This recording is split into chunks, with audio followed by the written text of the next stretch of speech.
Sering pointed a single finger to the sky, her expressionless face looking forward as she uttered a word of destruction. A small orb of magic appeared at her fingertip. The orb grew larger as her magic accumulated, eventually reaching its maximum size and emitting a brilliant red aura. Sering fired the powerful energy straight into the sky. The force caused a colossal explosion, like a meteor being shattered. The system displayed an information panel: the hidden skill Annihilation, a skill reserved for the Demon King. It gathers the Demon King's infinite magic into a single point and unleashes it. Sering's jaw dropped as she stared at the immense power she had just created. The system explained that the longer the accumulation time, the stronger the power. Looking at the sky, now darkened by the explosion, she thought to herself, was that really the skill I just used? At that moment, the pair of horns on Sering's head emitted a faint glow before slowly dissolving into the wind. She landed gently on the ground as the Demon King's bone skill deactivated. Jiwoo, standing behind her, cheered happily. The class president is awesome. So strong. Sering turned around and asked, what am I supposed to do with this underpants guy? Suddenly, Ivy become the Demon King. Do I have to fight humans now? I'm the Demon King. Her words made Jiwoo remember the situation, and he scratched his head awkwardly. Sering blushed with frustration. What is this sudden disaster? My equipment changed on its own, and my hair turned white. I must look so weird, right? Seeing her stunning appearance, Jiwoo's cheeks turned red. He turned away to hide his blush. No, you don't look weird at all. Really? She asked worriedly. From the side, Det muttered, as expected, my judgment was not wrong. After changing her class, she's already used both the Demon King's form and Annihilation, and the no synchronization is only at 1-3. Her spirit is far superior to the hero Yuppies. She even has a dark heart. Sering, crying, grabbed Det and pleaded, hey, who are you? Turn me back to normal right now. Det sighed. That's impossible. Once you absorb the Demon King's bones, it cannot be removed from your body until death. Moreover, the current Demon King is considered the only boss monster. If you die, your character will be deleted. Hearing this, she cried out in despair. What? Jiwoo looked at Det with sparkling eyes and mumbled, that Grim Reaper looks so soft. I want to touch it. Eros, seeing this, got annoyed. What are you talking about, boss? I'm way softer than him. Jiwoo teased, why do I suddenly smell jealousy? Sering lamented, so I have to continue being the Demon King. Is there no way to undo this? Det whistled. I'm not telling. I think you're fine as the Demon King, which shattered her heart. Angrily, Sering pinched his cheek. You better tell me right now. But he just shook his head stubbornly. Jiwoo sighed from the sidelines. Is the class president really that dense? Just say cancel Demon King state or cancel Demon King form. Eros nodded in agreement. Right, right. Jiwoo smiled again. Let's go get the bare teeth. Bill must be waiting. Eros smiled and asked, boss, you care for him like a real brother, which made Jiwoo sigh. Who cares for their brother like that? Meanwhile, in a magnificent palace bathed in the afternoon sun stood one of the 3 largest cities in Chronolife. Surrounded by a massive, tall fortress, it was known as Chronolife's most impregnable stronghold. A soldier on the fortress wall noticed something. He saw the shadow of a monster running swiftly toward the city. He called to his comrade, hey, what is that? Someone's charging the city. His comrade was confused. What kind of lunatic? Just then, the monster leaped powerfully onto the wall. It was a ferocious wolf-like beastman. It effortlessly scaled the tens of meters high wall. The soldier's eyes widened in terror, staring at the horrifying creature. The wolf beastman had climbed onto the wall before the soldier's very eyes. It growled, its red eyes and sharp teeth fixed on them. The soldiers stood frozen, their faces pale. One soldier trembled in fear and screamed, monster! A monster is here! The wolf beastman ferociously attacked the soldiers on the wall. In an instant, 2 of them were slain, falling to the ground. A soldier shrieked in terror, what is this monster? A werewolf. The creature radiated killing intent and turned its eyes toward that soldier. It slowly began to speak. You call me a monster? Are your eyes just for decoration? The soldier was even more terrified, trembling as he asked, a wolf that can talk. Just then, 2 more beastmen, a bear and a lizard, climbed onto the wall. They roared angrily, we are not monsters. The lizard beastman declared, we are beastmen. The soldier gritted his teeth, staring in fear at the creatures before him. He was quickly killed, his body torn apart by their sharp claws. He fell among the corpses of his comrades. Other soldiers immediately formed a defensive line. More guards rushed to join the battle. The beastmen watched silently for a moment as they were quickly surrounded by the human army. A man dressed differently from the soldiers stepped forward and said forcefully, "How surprising. Charging into Eden City. Even a foolish monster would know better. Beastmen, or whatever, deal with them." The speaker was Hakai, the lord of Eden City. The soldiers quickly followed his orders, attacking the beastmen in unison. Hakai stood with his arms crossed, watching his soldiers fight. He smiled smugly at his stream viewers. "Did you all see that, everyone? Pretty cool, right? Like, subscribe, and turn on notifications." The viewers became excited, commenting, and mocking the monsters for attacking Eden. Hakai appeared curious. "Does anyone know what these monsters are? It's my first time seeing them." Everyone agreed, thinking they were new monsters. He nodded. "First time seeing a monster that can talk. Unless it's a boss level or humanoid monster, they shouldn't be able to speak, right?" Viewers kept demanding he change the camera angle to see the fight. Hakai continued to smile for the camera. "They said they're beastmen. If you have any info, leave a comment." Suddenly, his face froze. All of Hakai's soldiers had fallen. The beastmen still stood tall on the blood-soaked battlefield. They turned their murderous eyes toward him. Hakai was completely consumed by fear and quickly turned to flee. The viewer count on Hakai's stream was 38,933. Even those who enjoyed thrilling and exciting scenes were telling him to run. Hakai's decision matched his viewers. He left the scene decisively, and as quickly as possible. Hakai's mind raced with questions. What the hell are those things? I've never seen them in my life before. I really don't understand. His face was filled with utter terror. Just then, the shadow of a beastman loomed over him, blocking his path. Hakai thought, even an elf's nimble run can't outpace the beastman. He glanced back to see the wolf beastman lunging at him with its mouth open. It bit down hard on his body. Hakai kicked his legs helplessly, trying to escape the pain. A few seconds later, his trembling movements slowed. Finally, his body went limp, completely overcome by death. And so, Eden City fell in a short amount of time. The wolf beastman devoured Hakai's body, chewing it to pieces. It let out a terrifying roar. Eden City had been destroyed by 3 strangers who called themselves beastmen. They now stood on the towering fortress wall, roaring triumphantly. Meanwhile, in a small forest bathed in the late afternoon sun, De Warisly grinned. "The time has come, my demon king. Summon all the demon tribes and annihilate the human race." Sarang flatly refused. "I don't want to," he shouted in frustration. "Why do you keep saying you don't want to? Let's paint the entire continent with blood and stack the bodies of humans into mountains." She grumbled. "Why do you always say such scary things? Why would I do that?" Det asked, confused. "Wait, isn't it the right of the strong? Just follow the law of the jungle." Sarang refused again. "That makes it even worse. I'm very weak." Det was astonished. "Weak? Isn't the demon king the strongest of all?" She shook her head. "Not at all. My level is really low." He asked, "Demon king, what is your current level?"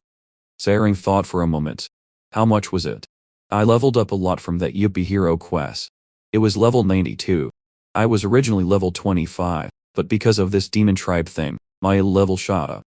Det's mind was filled with question marks. He quickly asked, "Excuse me, what level is that underpants human?"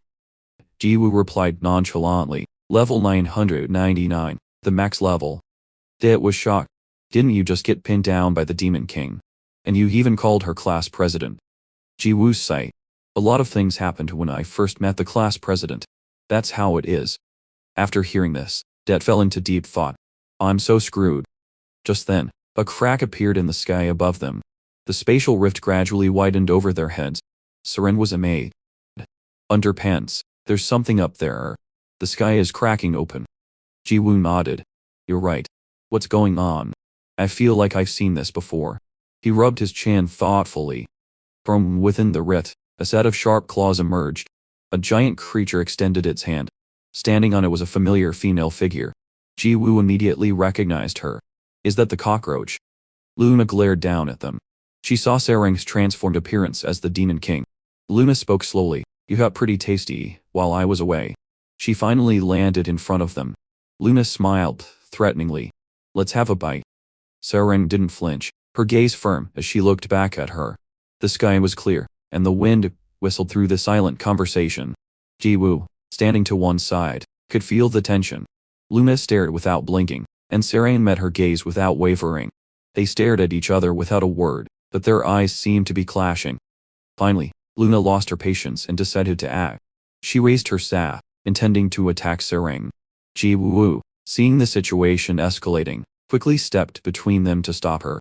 He looked at Luna, wanting to confirm his suspicion. Are you really planning to kill the class president? Seeing that he had figured her out, Luna's face darkened. She sighed, lowered her eyes, and calmly confirmed it. After speaking, she turned to Lee, thinking that killing her now would be a bit of a waste. As she walked away, she said, I almost did something meaningless. Even though everything is going so right, it's almost ironic. Serain watched Luna's retreating figure in a daze. Suddenly, she came to her senses, trembling as she realized have a bite meant I am going to kill you. Her character was almost deleted. Luna, who was leaving, turned back with a mysterious smile and asked an out-of-the-blue question. Serain, in your world, your name is Love, isn't it? She left a congratulatory remark for Serain's class change to Demon King. The name Demon King Love is beautiful. Hearing Luna's words, Serain nervously swallowed. Luna's murderous gaze was fixed on Serain as she continued, so much so that I want to kill you. Ji-woo couldn't help but ask, Cockroach, what are you up to? Not long ago, you helped Bill with her surgery without a word. Are you a good person or a bad person? Luna wanted to explain, but decided against it. She gave a bewitching smile and teased in a sweet voice, You're so cute when you talk. Prude. Is your type innocent woman? She looked at him standing protectively in front of Serain, suggesting that if he wanted, she could play the role of an innocent and kind woman. Seeing her avoid the question and tease him instead, Ji-woo sighed, feeling that if she had nothing else to say, she should just leave. Luna quietly bowed her head, smiling to herself. She asked with some curiosity if he knew that Chronolife was now entering its final chapter. Fearing he wouldn't understand, she explained further, this game will soon come to an end. Ji-woo was bewildered. What the hell is she talking about? An online game with an ending. If the game company keeps updating and expanding it, it should be a never-ending story, right? She felt that not long ago, she had thought the same way as him, but she didn't want to reveal anything yet, because he would soon find out everything. Luna still wanted him to know that Chronolife was changing rapidly. Ji-woo glanced over at Eros, when she mentioned its pride becoming a hot topic, one of its heads falling off becoming the sin of gluttony. Hearing about the sudden appearance of the lazy Rios and the enraged Yopi, he remembered meeting them in the past. Luna continued, just those events alone are enough material for a decade-long scenario. So, for normal players, not only is winning against Yopi's army difficult, but even holding out for a short time is a challenge. And you completed a quest with hellish difficulty in a short time, and not long after, you received the reward, the gem of the god of destruction. Serain absorbed that gem, and became the new Demon King. Serain swallowed nervously as Luna referred to her as the new Demon King, reborn by absorbing the essence of the dead Yopi. Luna raised her staff again, intending to attack Ji-woo and Serain. Magic gathered, ready to be unleashed. Serain stood frozen, not knowing what to do. Ji-woo shouted in frustration, Are your ears blocked? I told you not to kill the class president. Luna smiled reassuringly. Don't worry. I don't intend to kill Serain right now. Luna's teleportation spell descended upon them. A spatial magic circle swirled around Serain. She was terrified, looking at Ji-woo with pleading eyes and calling out, Underpants. A second later, he watched her disappear right before his eyes. He froze for a moment, unsure of what to do. Next, Ji-woo rushed to Luna and shook her violently.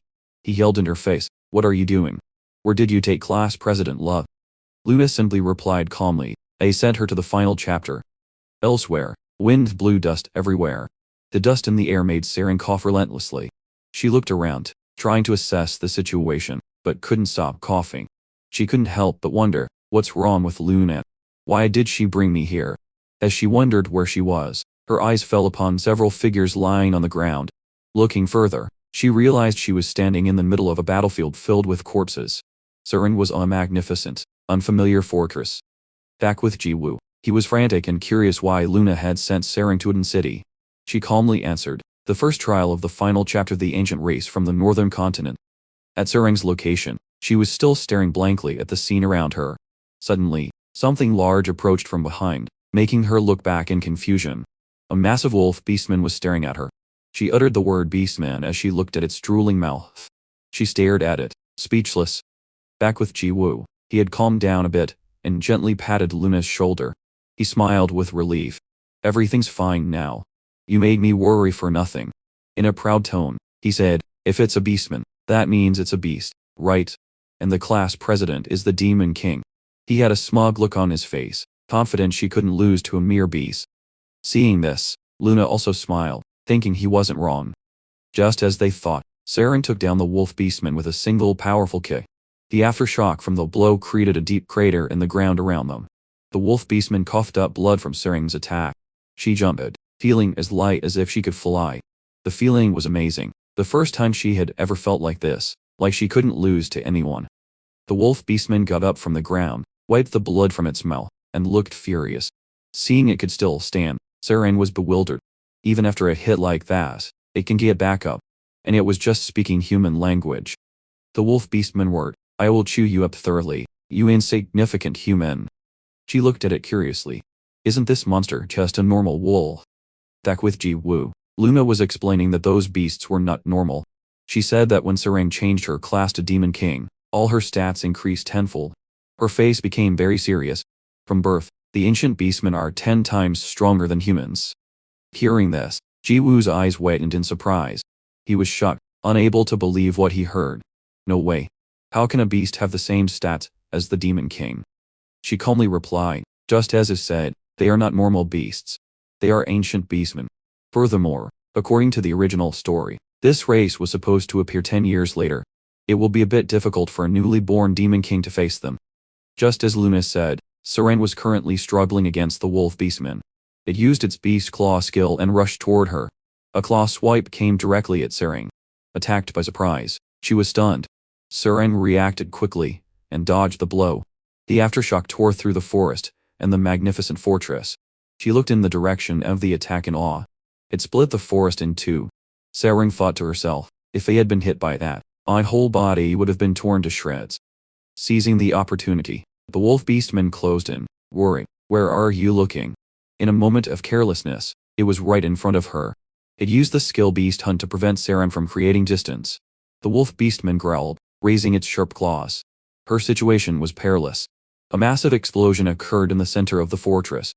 Back with Ji-woo, after hearing Luna's explanation, he became annoyed. This is ridiculous. It's just like when the hero Yopi used the demon tribe to invade. It's so unbalanced. The word unbalanced from him made Luna curious. She had never thought he would say such a thing. Live long enough, and you'll see everything. Luna chuckled, remarking that he shouldn't be the one talking about it. She mysteriously explained that everything that happened was connected by a single cause. Luna started listing the significant events. Thon, the pig, and the demon tribe's attack. Then the beastman, and the end of this game. She mentioned the final chapter, and said the cause of it all was him. Ji-woo felt he was being unfairly blamed for this ridiculous reason. Hearing him say that, she replied gently, you know yourself that you are a very different person in this world. Luna winked playfully. Though there are other opinions, for example, your wooden stick. After saying that, she glanced at the stick by his side. Luna continued, some say it's because of the wooden stick, but I think differently, because a weapon's effectiveness depends on its user. Ji-woo sighed. I don't care what others say. I'm going to save class president love now. Ji-woo said rudely, cockroach, take me to a city now. She replied annoyingly, I don't want to. Seeing Luna refuse without a second thought, Ji-woo got angry and wanted to hit her on the head. He started to wonder, should I turn off the touch control option and just fly? He had done it before, and it was quite successful for taking off and moving. But Ji-woo had to dismiss the idea because he couldn't fly there instantly and city was too far. Running was even more out of the question. Even if his speed was 999, it would still take a very long time. Luna interrupted his train of thought, advising him to give up and stay and play with her. Besides, class president Love has the title of Demon King. Surely she won't lose. She laughed and made a bitter comment. If she does lose, there's nothing to be done. Ji-woo said nothing, just stared into the distance, thinking. Suddenly, he smirked mysteriously, as if he had an idea. After thinking, Ji-woo squatted down on the ground, preparing to do something. Seeing this, Luna couldn't help but be curious about his next move. With a smug look on his face, he said, I've found a great way, and I want to try it right now. She stared at his rear with sparkling eyes, thinking, what a magnificent view. But Luna was still very curious. What is this great way he's talking about? Jiwoo stared straight ahead, gritted his teeth, and uttered 2 words, let's go. He pushed off the ground with his legs and launched himself forward. Jiwoo shot off like a beast hunting its prey. He ran in circles, creating a large loop. Jiwoo kept running in circles, oblivious to his surroundings. Luna watched him, bewildered, wondering, what is he trying to do? She watched in confusion as he ran continuously in circles, unsure of what to do. Suddenly, a gust of wind kicked up, obscuring Luna's vision. Where Jiwoo was running, a giant tornado had formed. She couldn't help but marvel. He's running so fast on his own 2 feet that he created a tornado. Very quickly, the newly formed tornado lifted him and carried him away. Meanwhile, at Suring's location, she was still struggling against the wolf beastman. Her energy was draining, leaving her panting. The beastman looked at Suring, who was still standing strong after its attack, and praised her. You're pretty good. The wolf beastman roared, seemingly confident that she had reached her limit, and that he could easily crush her head. Hearing this, Suring gritted her teeth, wanting to argue back. The scene changed to Luna standing stunned, watching the tornado gradually move away. She was surprised when it didn't just leave as she thought. After running for just a minute, as if reaching a critical point, Luna became alarmed. A hidden skill that requires master level and stats over 14.0. It seems you just need to run at full speed for 1 minute for the skill to activate. After fulfilling the condition, Jiwoo stopped abruptly. He looked toward Eden City, preparing to go there at full speed. The hidden skill Light Speed Dash allows the user to move at the speed of light to a place they can see. Jiwoo smirked and activated the skill, preparing to leave. His movement speed was like a meteor shooting past Luna's eyes. He flew through the atmosphere to reach Eden City. At Suring's battle location, Jiwoo landed like a meteor. The impact made both her and the wolf beastman look over through the smoke. He smiled and said, I've come to save you, Class President Love. Seeing him, all of Suring's fatigue seemed to vanish. She replied shyly, you're late. Underpants. With an arrogant demeanor, Jiwoo advanced toward the 2 of them. His gestures were calm, his tone arrogant. You arrogant monster. Jiwoo's voice hardened as he gritted his teeth. How dare you harm the class president? The fearless wolf beastman felt lucky that another delicious-looking human had appeared. Its sharp claws tapped loudly on the ground. Beside it, another one approached. The bear and lizard beastman stood behind Jiwoo and Suring. The bear beastman roared, these 2 humans. I thought we killed everyone in the city. Seeing the 2 arrive, the wolf beastman asked, are the newcomers all taken care of? The bear beastman, feeling like it was being ordered around, got angry. Stop your needless worrying. Everything is going according to that person's plan. We just need to follow that person's orders. Before it could finish, a blow landed on it. Jiwoo had swiftly struck the bear beastman in the face. The blow was so powerful it created a large explosion. The onlookers could only stare in amazement. Jiwoo's face was unfriendly. Why does this one talk so much? His eyes went white as he gritted out each word. You're all dead. The lizard beastman's mouth hung open, frozen. The wolf beastman couldn't control its fear and trembled. The 2 beastmen charged, wanting to attack Jiwoo, shouting, who the hell is this kid? He took a stance, raising his stick to counter the incoming attacks. Suring shouted, trying to stop him. Don't attack those 2 beastmen. Hearing her call, Jiwoo immediately froze, ignoring the attacks coming his way, and asked, what's wrong, Class President Love? Suring didn't know how to explain, so she just stood there silently. She remembered the scene of Jiwoo and Luna smiling and talking earlier. Their relationship seemed very close. Suring bit her lip and made a decision, telling Jiwoo that she wanted him to leave them to her. She wanted to prove she had gotten stronger, to be able to stand by his side. The 2 beastmen couldn't touch him and stood panting, exhausted. Hearing Suring's request, Jiwoo asked her to take care of one of them. He looked at the panting lizard beastman, and in the next second, he grabbed its tongue and started to drag it away. As he pulled it, Jiwoo said, come on, lizard. You're in the class president's way. Get over here and fight. The wolf beastman and Suring stared blankly at their bickering figure. The lizard beastman screamed, you're pulling my tongue. Jiwoo got annoyed. You're a reptile. Why are you sweating so much? She clenched her fists, determined to continue fighting the beastman. Suring got into a fighting stance and challenged the wolf beastman. Come on. Her face was serious as she said she wanted to end things. The beastman was a bit annoyed and scolded. You arrogant brat, haven't you already lost to me? In its mind, it was still wondering, who is that underpants guy? The scene of Jiwoo hitting the bear beastman was definitely not something a normal person could do. The wolf beastman thought, I have to report this to that person. Saren was furious, and wouldn't let it say she was the loser. The wolf beastman, hearing her words, wanted to grant her wish. It thought to itself, at this rate, I'll die. I'll take advantage of an opening while fighting her, and then escape. While the beastman was distracted, Saren jumped behind it, and prepared to kick. She kicked the wolf beastman hard in the head, making it spit blood. The wolf beastman wondered, what the hell? How did she suddenly get so much stronger? The wolf beastman glanced at Saren, thinking, this human female. Her speed was much faster than before, as she charged straight forward. Saren's legs swung toward the stunned wolf beastman. Its eyes seemed to burn with fury as it gritted its teeth. The wolf beastman used the savage beast claw skill to counter her. Saren was startled by its reaction and quickly dodged out of the way. Her hands gripped the ground to maintain balance. She quickly dodged the attack and retreated. Her eyes widened in shock. The wolf beastman bared its fangs, wanting to attack her. It used the savage beast hunt technique again to strike. Saren leaped high, dodging its last attack. She was surprised.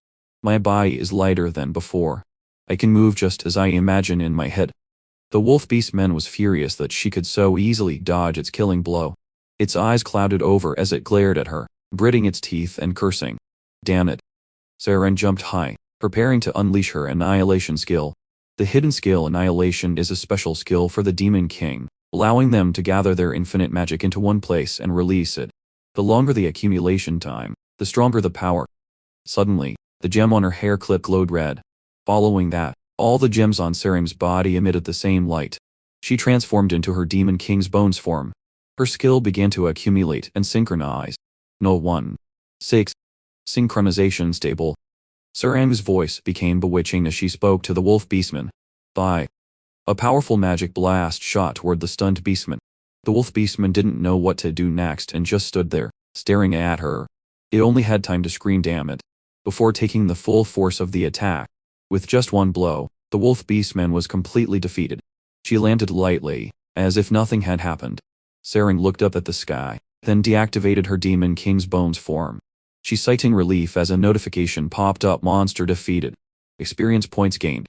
In the next second, Saren received a flood of level up notifications, startling her. Her level jumped from 92 straight to 139, and she was in shock. Jiwoo turned back and saw that she had defeated the wolf beastman. He smiled and praised her. That's amazing, class president.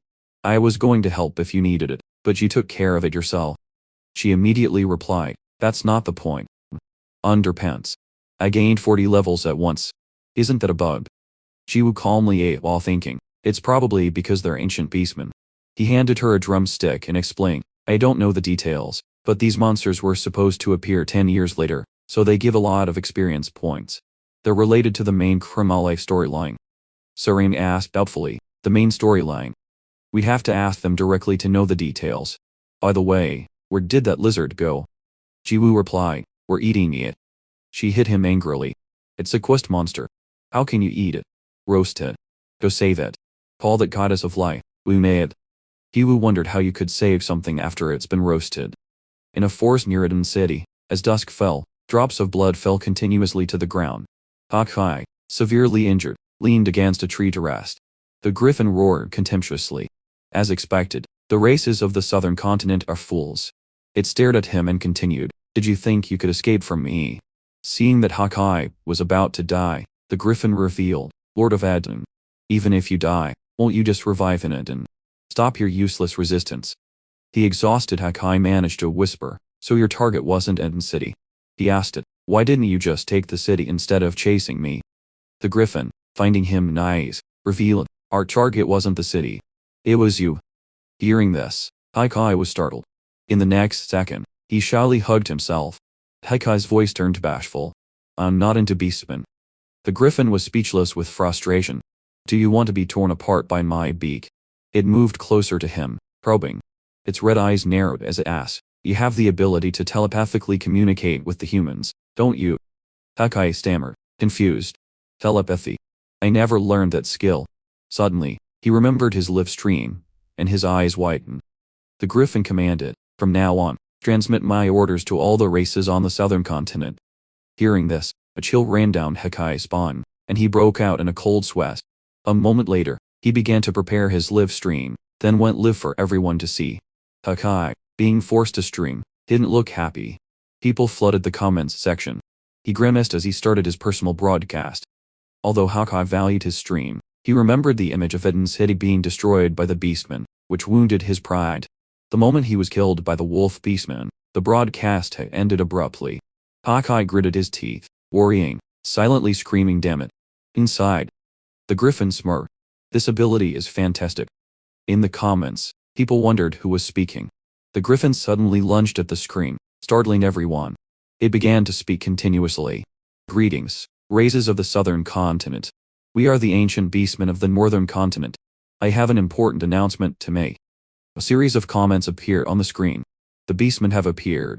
How many meters tall are they? These 3 destroyed Eden City." The Griffin roared, "I have seen how you southern continent dwellers fought against the demon tribe's invasion. In any case, your failure was inevitable. I commend your efforts to win." The viewers of the live stream were listening intently to the Griffin. "The demon tribe has long been an adversary of our ancient beastmen. As a reward for your efforts." Everyone was watching, captivated. It declared to everyone watching through the screen, "In exactly 30 days, we will begin our invasion of the southern continent." The Griffin's words were filled with threat. "A bloody massacre will begin on the southern continent. You useless and weaklings will become our slaves. Enjoy the glory of serving us forever." Behind a screen, someone was analyzing the main chronology storyline. After the demon tribe's invasion, the story of the ancient beastmen of the northern continent. He typed furiously on his keyboard. This quest's difficulty is obviously higher than the demon tribe's invasion. Even though they miraculously stopped the demon tribe, this quest is definitely impossible to complete. His voice was twisted. "Damn it. These Chronolife game developers are legendary. Still so laid back. Fools." The number of viewers on Hakai's stream had multiplied as the event became a worldwide topic. Not just in the gaming community. The lights were still on at the Chronolife company building. They had become the target of criticism. Bai sat there calmly, smoking a cigarette. He thought about many things. The publisher's image has hit rock bottom. Back with the Griffin, the sun was setting. It had finished saying what it needed to say. Then it left Hakai with a few words. "You are no longer of any use. It doesn't matter if I know you now." It glared at him and roared. "But I will spare your life for the massacre in 30 days. The Griffin quickly left, leaving Hakai alone. The live stream was still on. He just stood there silently, alone. At the identity room, the lights were still on. Ong sat alone, continuously looking at her phone screen. She was the guild master of the Huabejian Guild. A man, seeing her still there, blushed as he realized she had once sat next to him. He remembered that after playing Chronolife, he found the game ridiculous and didn't want to play anymore. Ong had said then, "Doesn't that make it more interesting? Instead of boring daily hunts, getting attacked by surprise is annoying but also more addictive." The man scratched his head awkwardly, looking at her with infatuation. He called out to Han, saying he also played Chronolife, and boasted that his level was quite high. After she rejected him, he felt completely crushed. He looked at Han and guessed she was reading news related to the Beastmen. And the man cleared his throat, trying to get Han's attention. He wanted to start a conversation, asking if she was reading news about the ancient Beastmen in Chronolife. He rambled on, praising the game for constantly releasing large-scale events. "So interesting." Ong smiled gently, but her voice was extremely curt. "I am in a bad mood right now. Please don't talk to me." Rejected again, the man was too dejected to speak. She was very interested in the ancient beastmen, her smile devilish, feeling that this whole situation was fascinating. The outrage of all players after watching the live stream had brought the accumulated pressure to a boiling point. Chronolife was supposed to be a fun and exciting game that let players forget reality. The live stream still hadn't ended. But this time, they continuously felt a sense of helplessness, unable to do anything even in the game. Hakai's eyes were filled with anger and a rising fighting spirit. Everyone clearly had the option to terrorize the game's customer service center, but no one did. Everyone was worried, because the Chronolife company had a policy of absolute inaction in this situation. Suddenly, Bai stood there and laughed loudly. He spoke up. "So our company has become the villain. Well, it's not like we haven't been hated for a day or two." Bai scowled angrily. It's just that completing it this time won't be so easy. At this point, user ratings for the Chronolife company were at a record low. But ironically, under the vast sky of the game, the player engagement rate was soaring. Suring shouted frantically at Jiwoo, "Have you seen Hikai's stream? In 30 days, the ancient beastmen are going to invade. All the users are going crazy, demanding to level up. The hunting grounds are exploding. Can we win if we level up for our Amon? The ancient beastmen are content from 10 years in the future. Just one of them is already so strong. What if a whole army comes?" Jiwoo's expression was grim. He gritted his teeth, looking furious. He shouted, interrupting her, "I can't take it anymore." Surin looked at him going crazy, and stammered, "Underpants." He felt that being told to wait a month for something so exciting was unbearable. Jiwoo put on a twisted expression, and immediately wanted to go to the northern continent. Seeing him like this, she froze, speechless.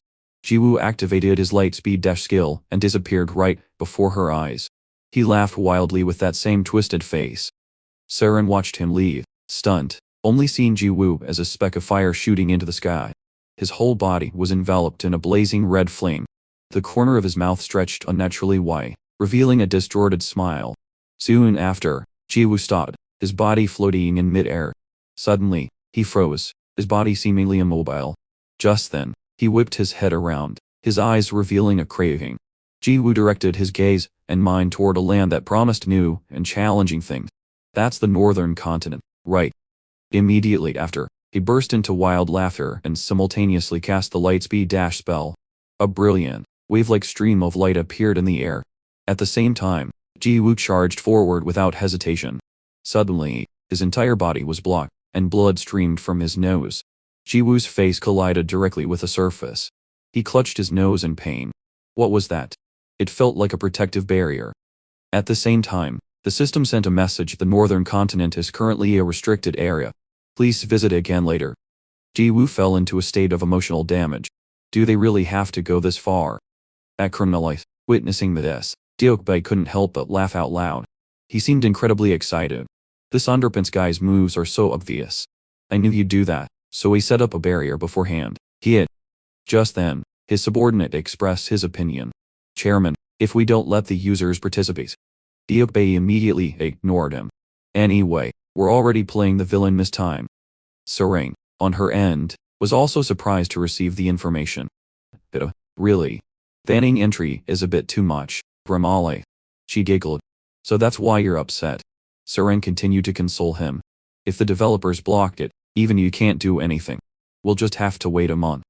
But Jiwoo stomped his feet petulantly. "This is so frustrating. Maybe I should just destroy the planet." Hearing this, Deokbae's group involuntarily shivered. Just then, a pair of heels gently touched down on the grass. Luna appeared with a graceful air, cautiously reminding him, "Don't do anything pointless." Luna jeered, "Even if you destroy the planet, it will only reset the server. In the end, nothing will change." Jiwoo's lips curled into a challenging smile, his eyes burning like embers. "Even if nothing changes, at least I'll get to vent my anger. Cockroach, why do you keep showing up?" She walked slowly toward him. "I came to see who would win between the new Demon King and the ancient beastman. The result was as I expected, but..." Luna glanced at Sarang and hinted, "I was kind of hoping you'd get a fight torn off." Hearing this, Sarang boiled with rage. She shouted, "Why do you always pick a fight with me? Do you know who I am? If you want to fight, let's have a proper one." At that moment, Luna smiled with a fake sweetness. "On Monet, come to think of it, we've never formally introduced ourselves, have we? We've only known each other superficially." She walked up to Sarang without hesitation. Luna's voice was clear and gentle, yet commanding.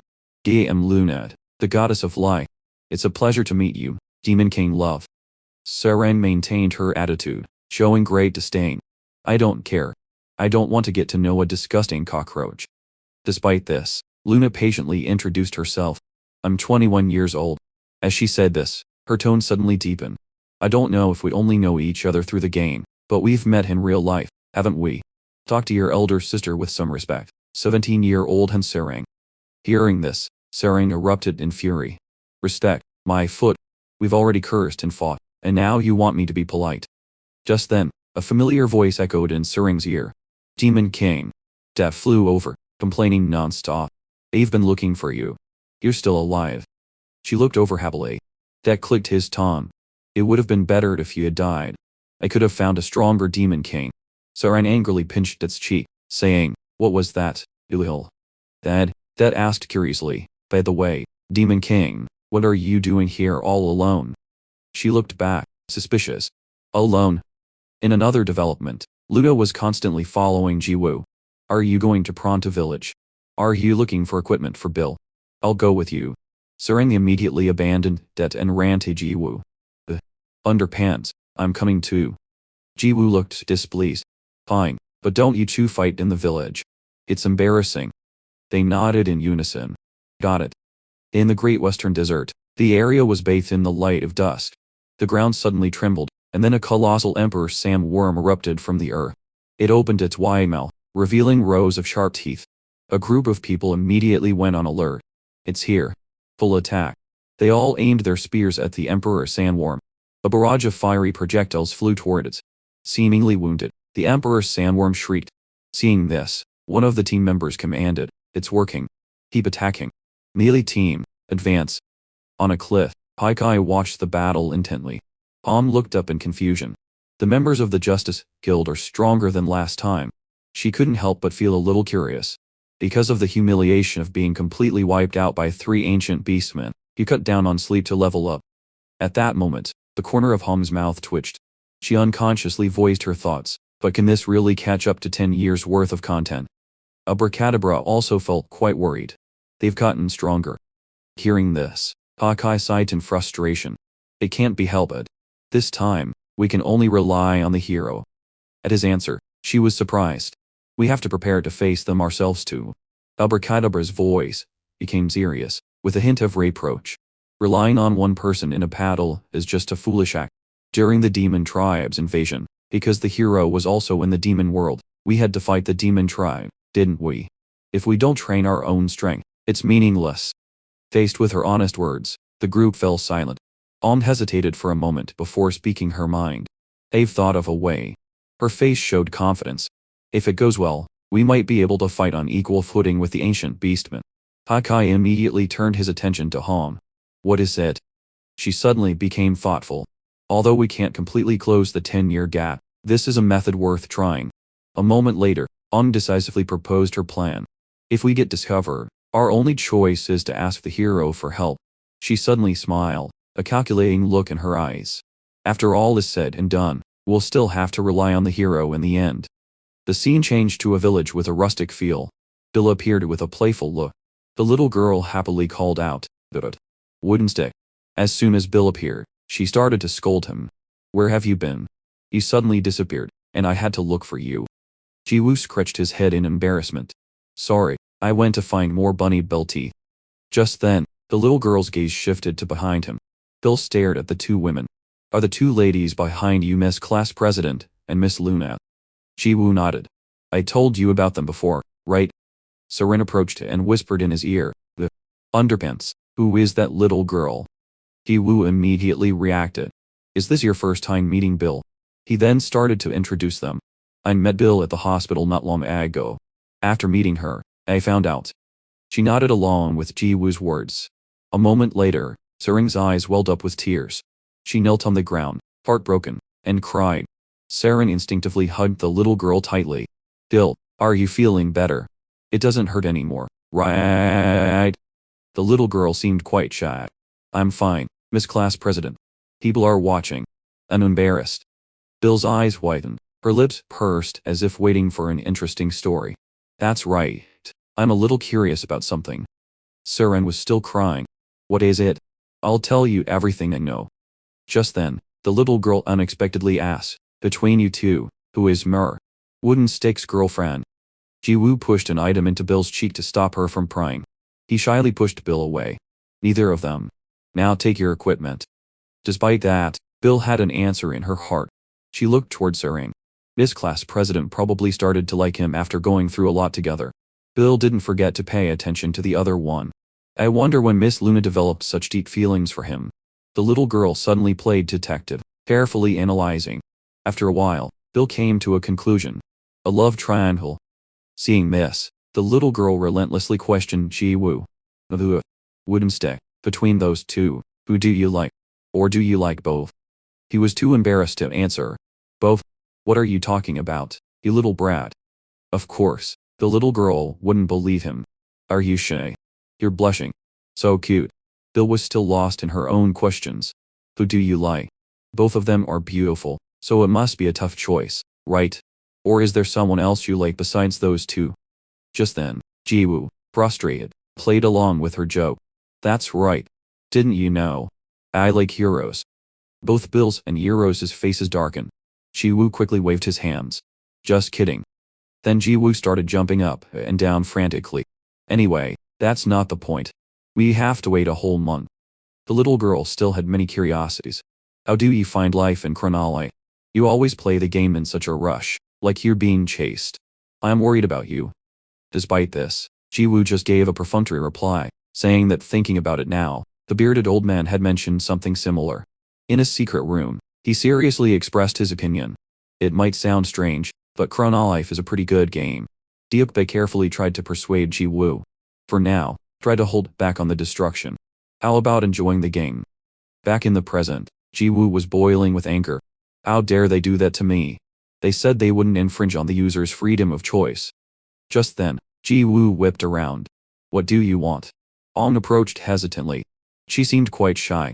Excuse my rudeness, but I have another favor to ask of you, hero. It's about the battle with the ancient beastmen. Faced with Hong's request, Jiwoo couldn't help but feel bewildered. Luna and Saran had the same expression. In a land filled with ice and bone, a cave appeared in the center. The scene moved to the mouth of the cave, which was extremely dark. From inside, a devilish voice echoed, "How strange." Griffin bowed respectfully. Our great leader, Lord Aventador. In a flash, he appeared before it. Aventador's eyes shone like turquoise but radiated a cold aura. His chilling voice echoed in the cave. Well done. Use the remaining time to prepare well. Immediately after, Aventador let out a roar. This time, we will definitely make the southern continent our home. At his command, Griffin could only bow in acceptance. In the dim darkness, a flash of light appeared. A normal-looking foot appeared, followed by a feathered wing pointing straight out. At that moment, Aventador had transformed into a human. He slowly walked past Griffin.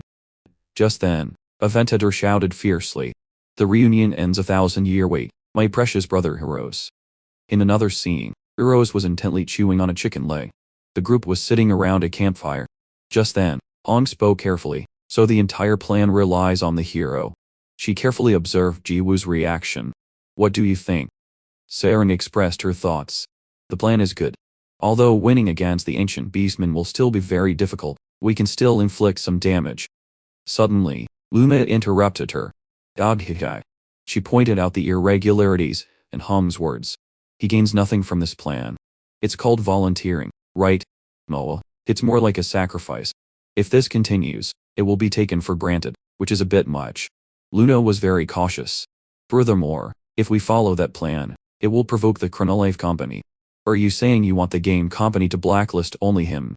Hearing this, Jiwoo flashed a very twisted smile. At his strange action, she froze.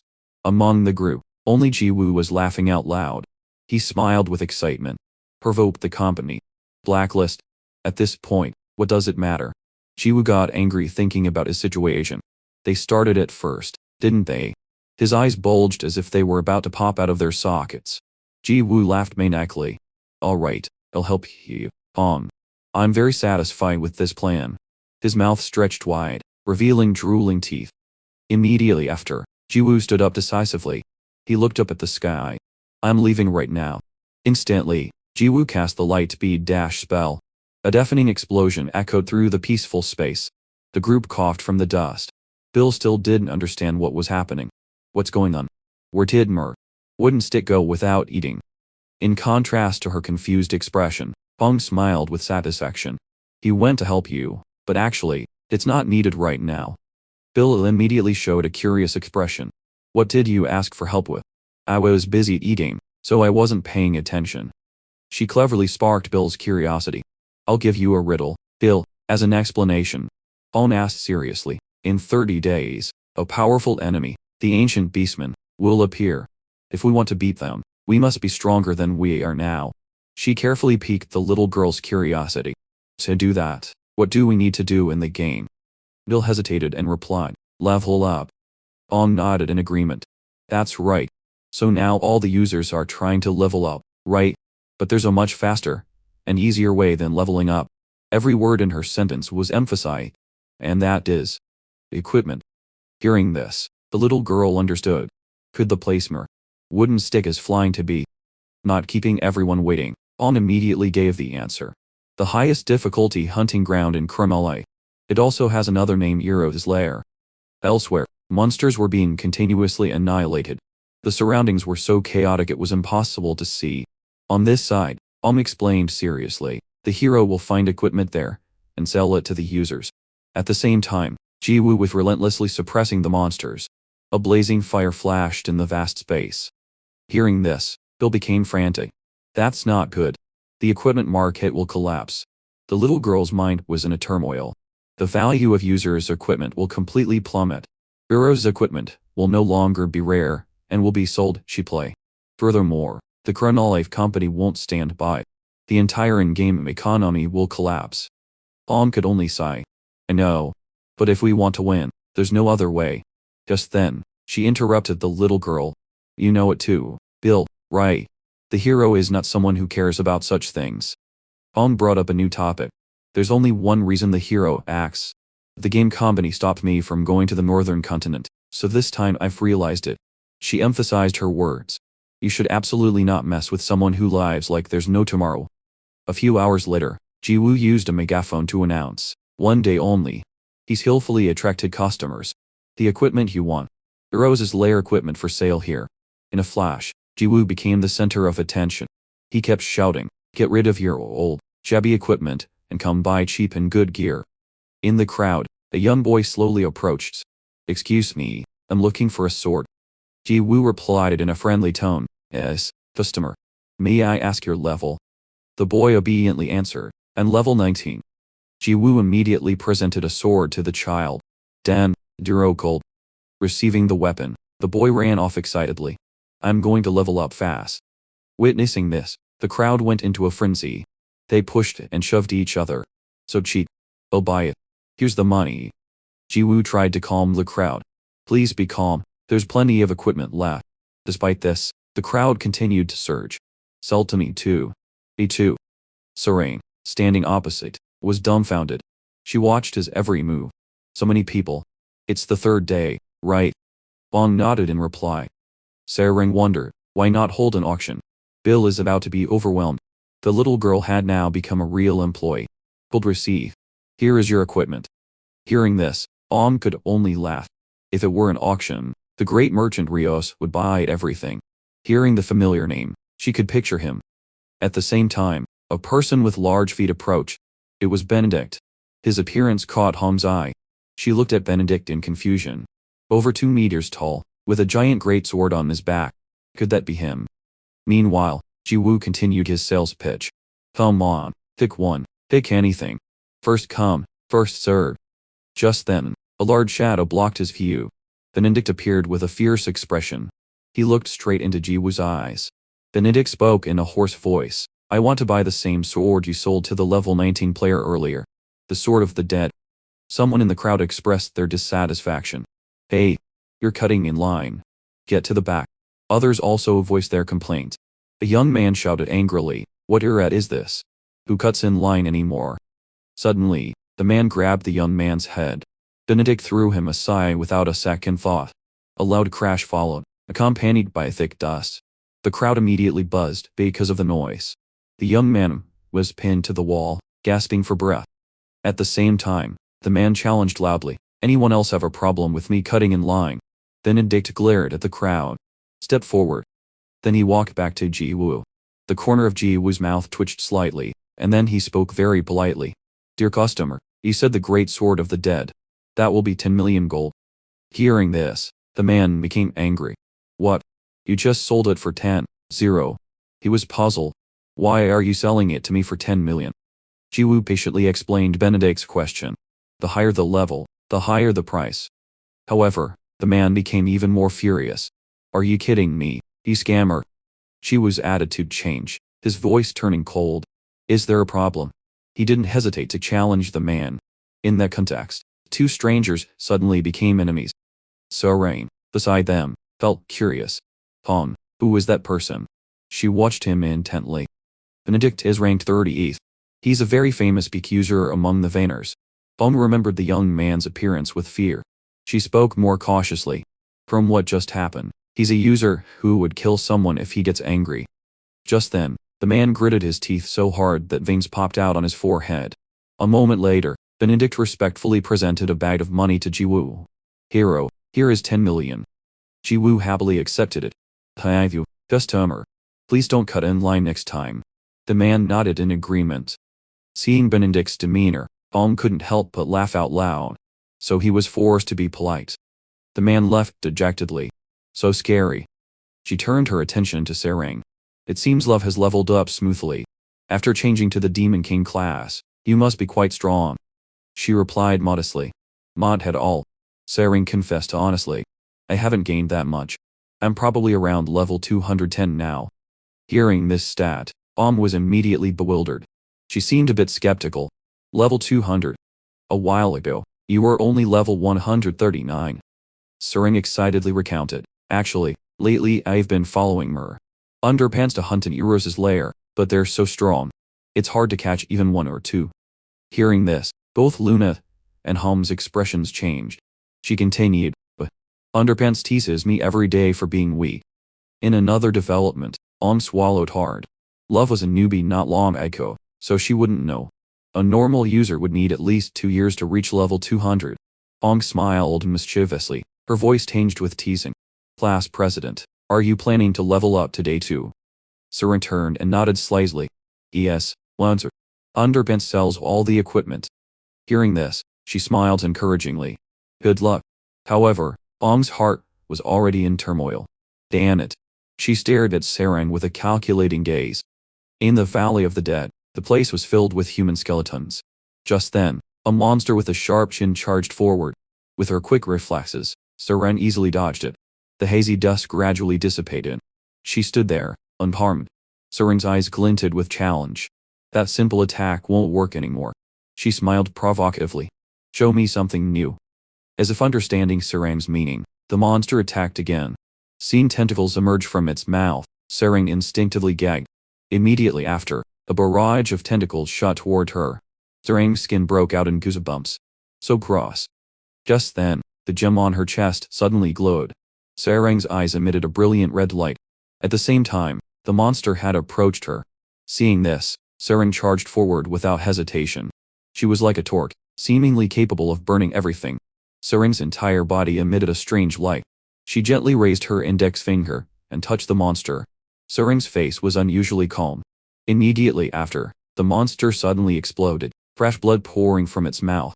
She had no intention of sparing it and continued to use her skill. A small spark shot from Serang's index finger, but it had devastating power. She didn't hesitate to deliver the final blow to the monster. A moment later, it groaned in pain. Immediately after, the monster fell to the ground. The system announced monster defeated. Experience points increase. After the battle, Serang slowly landed on the ground. She let out a sigh of relief. Then Serang continued to vent her anger on the monster. You scared me. Attacking with tentacles all of a sudden. I almost got hit. At the same time, Jiwoo suddenly appeared. Class president, you caught it already. Your speed is increasing. Amazing. Praise, she smiled. It was nothing. I am the Demon King, after all. Serang suddenly stared behind him. Jiwoo was standing in front of a pile of corpses, still rambling on. So skilled. She shrank into a corner, embarrassed. I'm starting to hate Underpants. Her confidence was shattered. Serang kept shooing Jiwoo away. I want to be alone. Please, just get out of here. Every secretive action of the two was seen by Luna. Her face gradually darkened, her eyes revealing malice. And so, time passed quickly.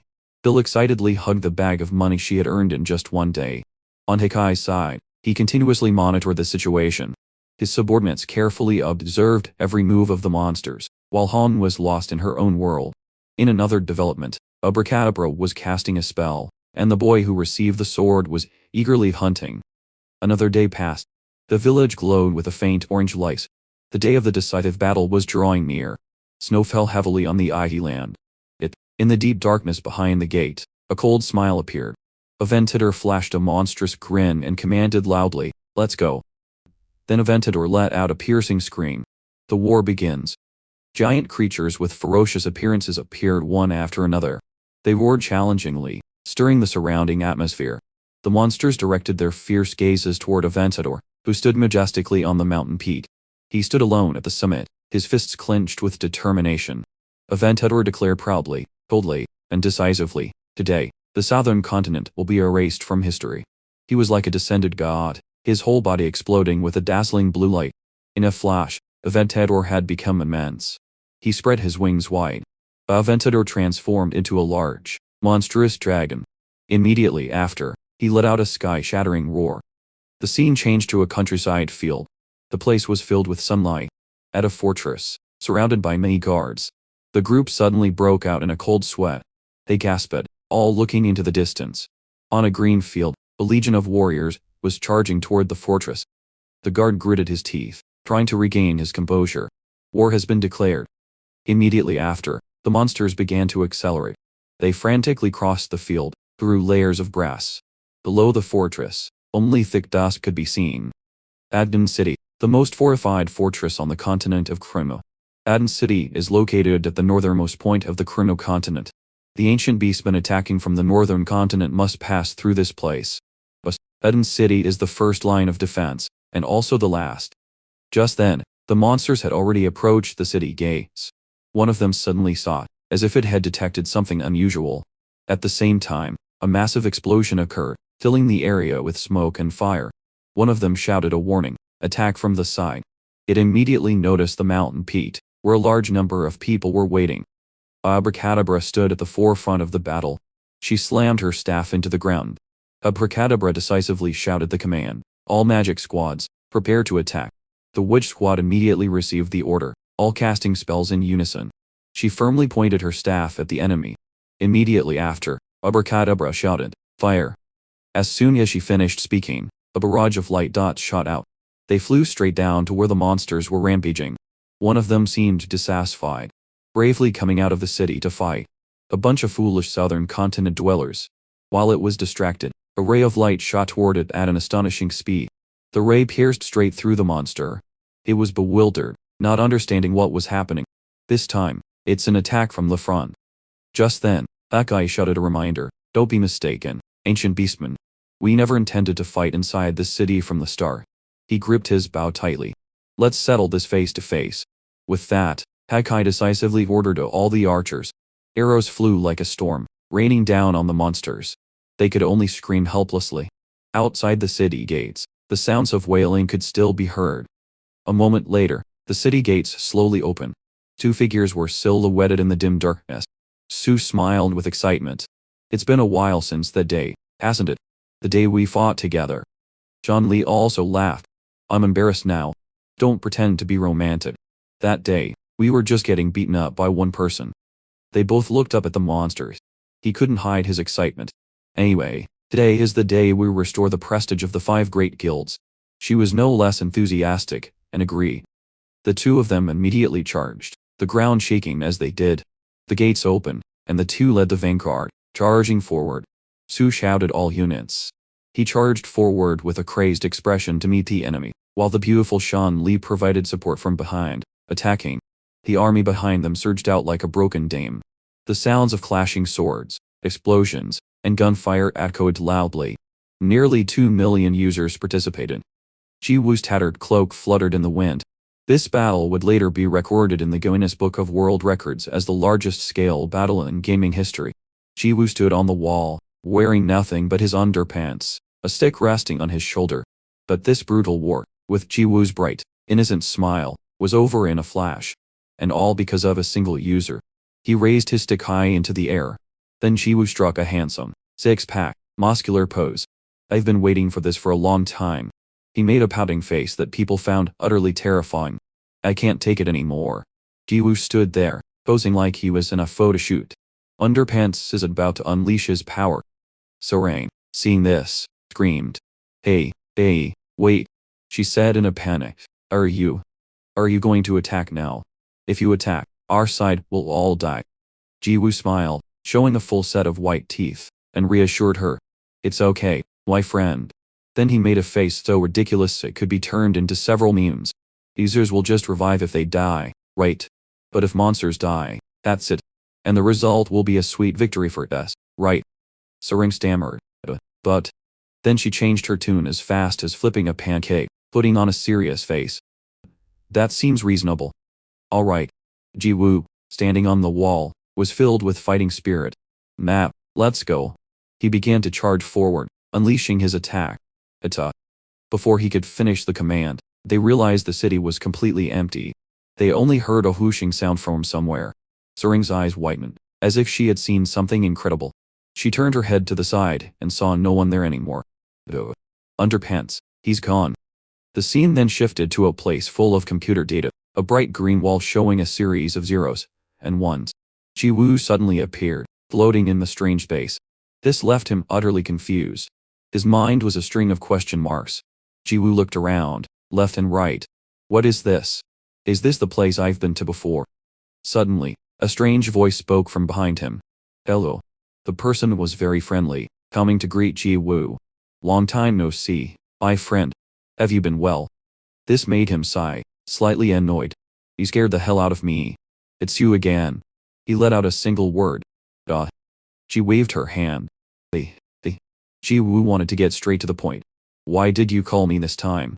I have things to do. If you have something to say it quickly. Dot scratched her head, embarrassed. There's nothing between us. I missed you, so I called you here, my dear friend. Her voice was very coy. He appeared indifferent. When did I become your friend? Dot's expression was unreadable, but her voice was the same as before. Let's take this opportunity to have a leisurely chat. You can't stop Deokbae right now anyway. That was Deokbae, holding a premium cigarette and smoking it. Looking at him, she continued to talk about his situation. Deokbae is managing the ancient beastman war, so he's very busy. Ji-woo's face twisted in anger. I don't want to. He angrily pushed his face close to God. Leisurely chat my ass. I've been waiting for this war for a whole month, you know. Ji-woo forced her to send him back to where he was, making him miss the intense battle. Send me back to where I was right now, or don't blame me for being ruthless. Dot's face was covered in sweat as she hesitated to speak. Then she calmed down and sighed softly. Dot refused immediately. No can do.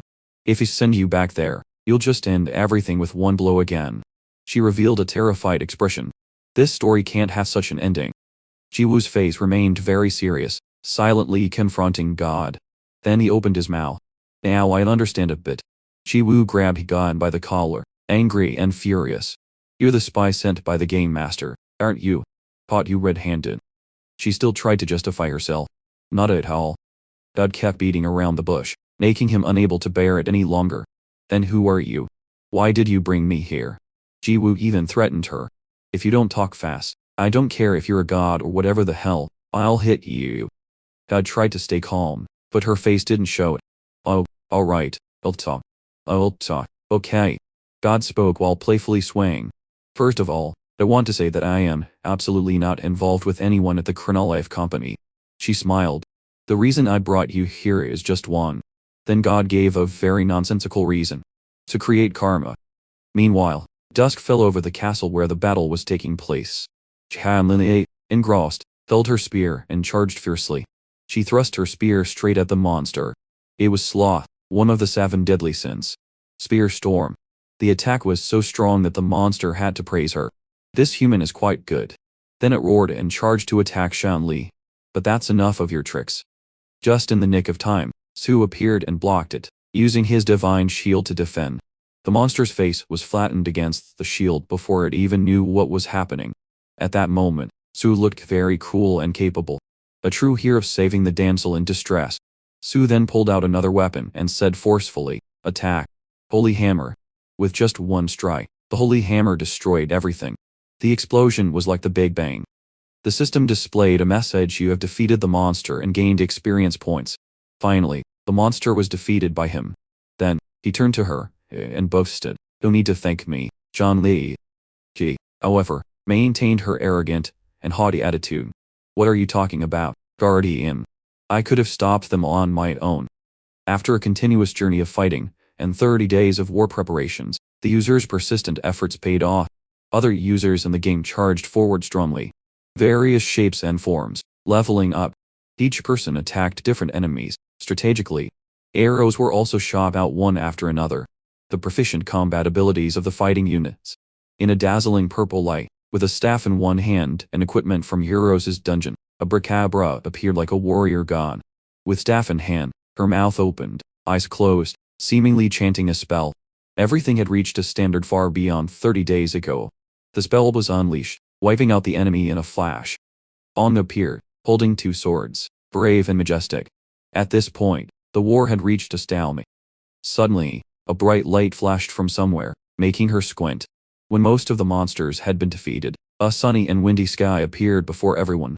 Suddenly, a giant monster slowly circled above their heads. An orb of light formed in its mouth. Until he appeared, a giant energy ball of blue light shot down into the town, creating a terrifying explosion. The massive shockwave made everyone stagger. Other users were also thrown far away. The scene changed. A wooden stick dangled. Ji-woo was confused.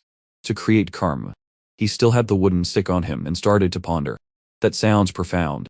I'll listen to the rest of this story, and then go back. Explain it to me in detail. God replied happily.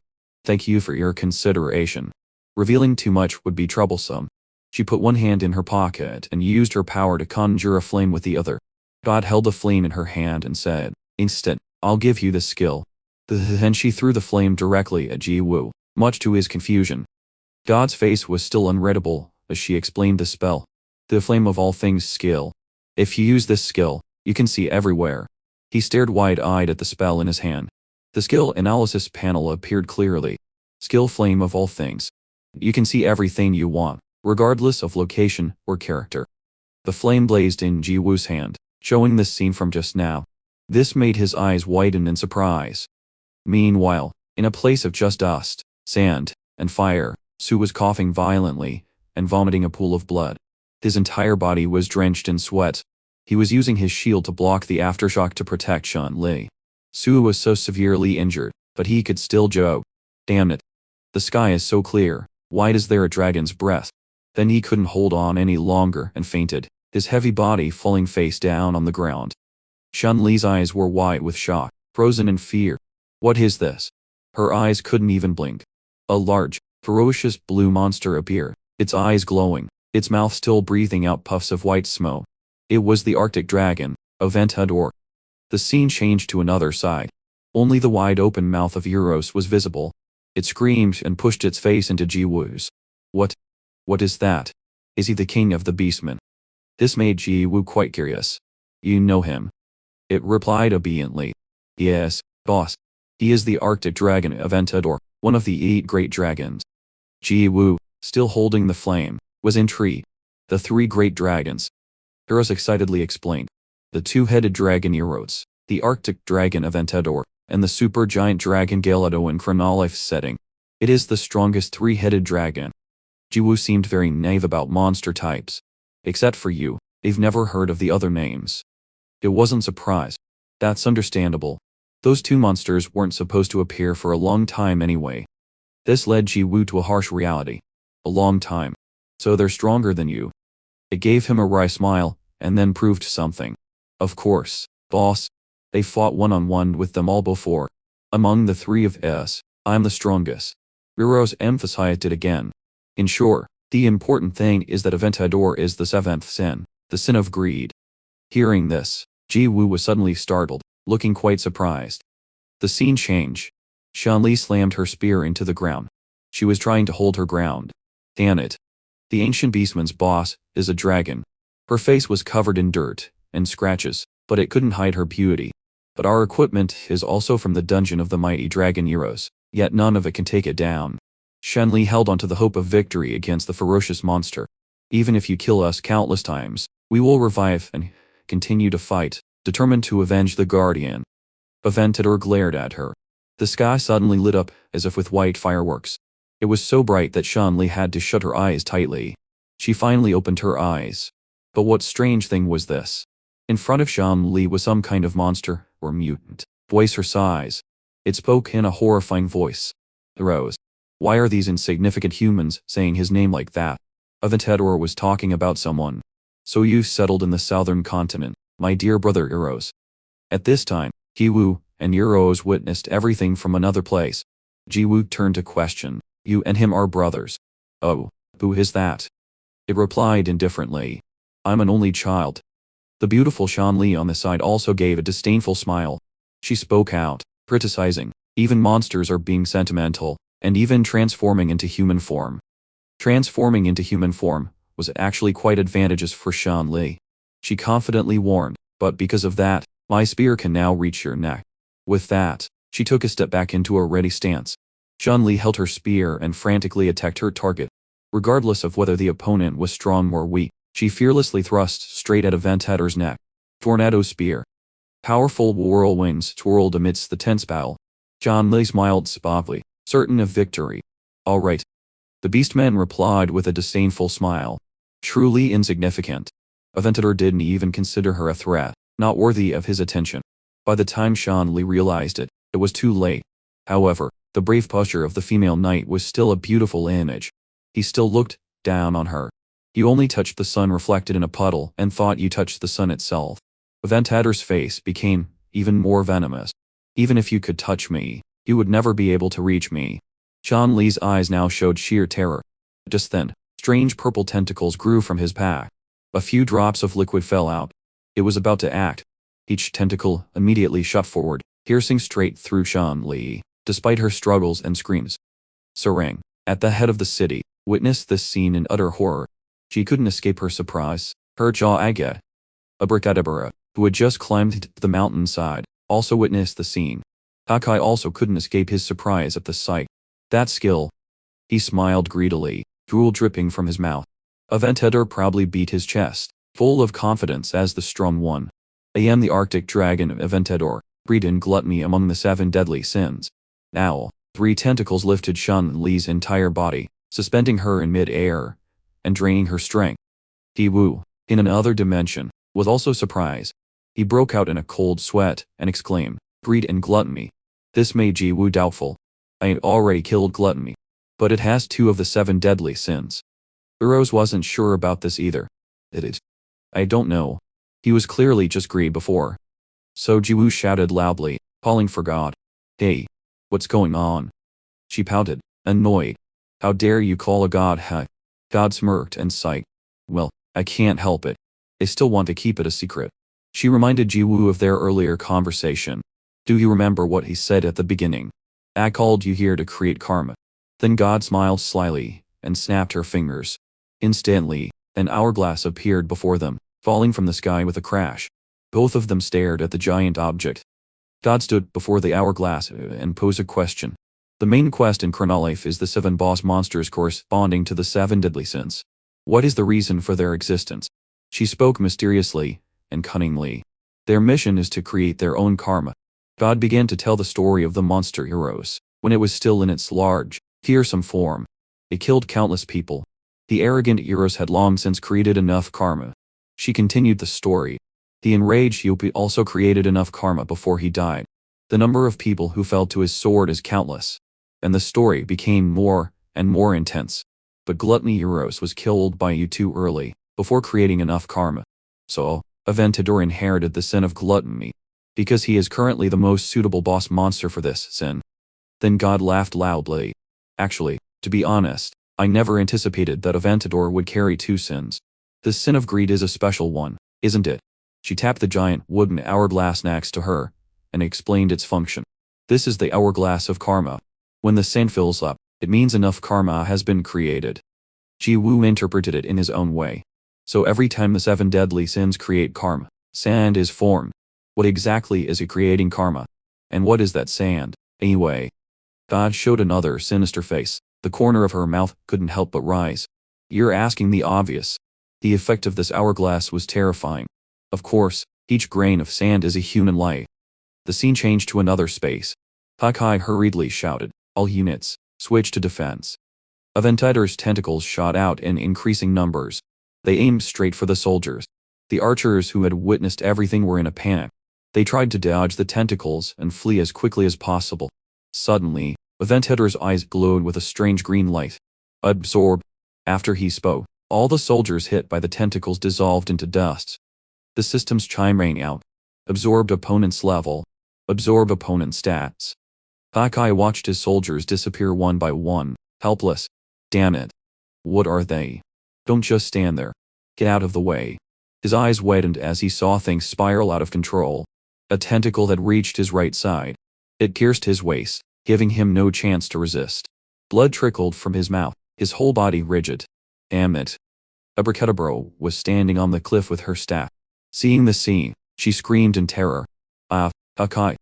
Hearing Abracadabra's voice, a barrage of tentacles shot toward her. They mercilessly pierced through the abdomens and waists of Abracadabra and her followers.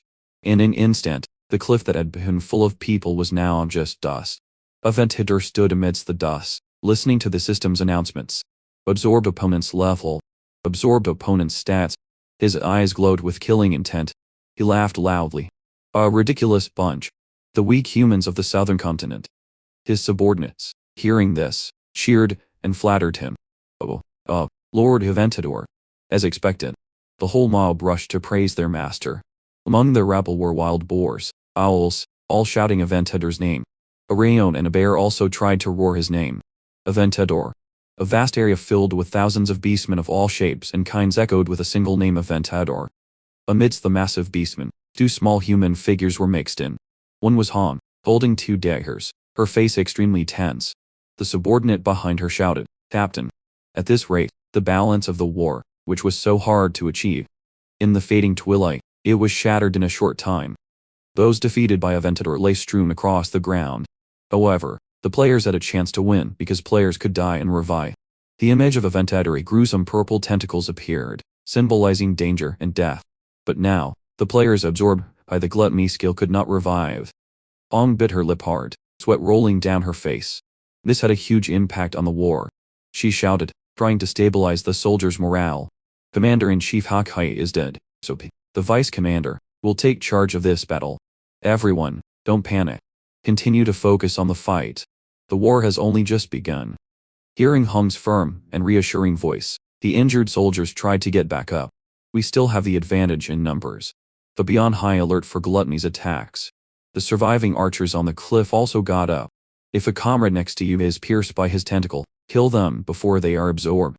Because if they are absorbed, they can't be revived. Ong moved so fast that only her footprints were left on the ground. She held her daggers and charged forward bravely. All units, attack. The soldiers, empowered with new strength and courage, charged after her. They swiftly attacked the beastmen. Aventador smirked with a cruel satisfaction. Absorb. A tentacle filled with a dangerous fluid shot straight at Hong. But Hong's eyes reacted faster than the fearsome tentacle's movement. She jumped, using her dual daggers to slice the tentacle, which was 3 times her size, in two. Then Hong landed, creating a long friction mark on the ground. She maintained a defensive stance, unshaken. At her feet lay a severed part of the tentacle. Hong's face darkened. She was so tense she was panting and sweating. Seeing his tentacle severed, Aventador was unfazed. Hong stood a distance away from him and shouted, "You think your tentacles can touch me? Bring out as many as you have." He laughed. Interesting. Very good. Hundreds of tentacles shot out from his body, his eyes radiating killing intent. Hong froze, looking at the fearsome tentacles. The soldiers following her were also stunned, filled with despair. Aventador's tentacles reached high into the sky. The number of tentacles he could launch. Looking at their number, one could easily imagine a small forest. There were 100 of them. Next, those 100 tentacles simultaneously plunged down onto Hong's soldiers. Instantly, everyone fighting alongside her turned to dust. The power completely surpassed the previous gluttony of heroes. Hong looked up at Aventador, her eyes filled with despair. The system relentlessly sent a barrage of notifications, piling up on each other. Absorbed opponent's level. To cap it off, the system sent one more notification, a prelude that stripped away all of Hong's hope, activating the characteristic of greed. Aventador's drool flowed like a dog after a hearty meal. No upper level limit. Level 1024, level 1158, level 1236, level 1389. Hong's dagger slipped from her hand and fell silently. The karma of greed that Aventador possessed. She stood still, awaiting death at the hands of the enemy. The karma of gluttony he had just absorbed grew stronger and stronger. The combination of the two karmas, greed and gluttony, created a perfect synergy. Aventador's footsteps drew closer to Han. The two figures, one large and one small, contrasted under the twilight. This was the worst possible outcome for the players. A tentacle gently approached Han's throat. To win, the players had spent the last 30 days grinding levels like mad. Aventador's face showed a triumphant expression. The result was the Arctic Dragon of Aventador at level 3890. The very levels they had grinded had created their strongest enemy. Suddenly, a ray of light shot from Sarang's index finger. She flew in mid-air, the light in her hand growing stronger. Annihilation. The target of that light ray was where Han and Aventador stood. Han looked at her in shock. Love is attacking me. A sky-shattering explosion occurred right after, creating a massive shockwave. When the explosion ended, Aventador had turned to dust. Han sat on the ground, panting in fear. She thought to herself, that's the Demon King's signature skill, annihilation. She looked at the giant pillar of smoke beside her and couldn't help but marvel at its power. Such immense power. Sarang landed gently in front of Han. Han looked at her joyfully. Love. Sarang.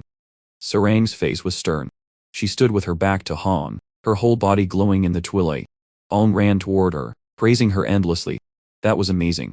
That skill was the annihilation you mentioned before, right? I was caught in it too. I thought I was going to die.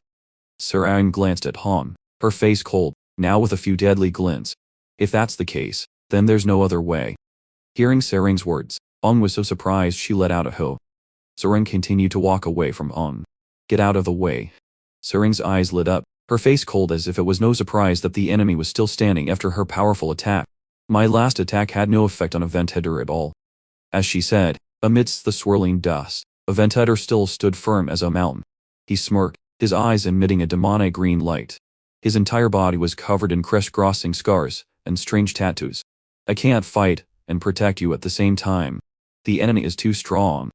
Hearing this, Han wasn't surprised or scared of Aventador, but only felt Sarang's difference. What? Why has love completely changed? Sarang cast her sharp eyes around.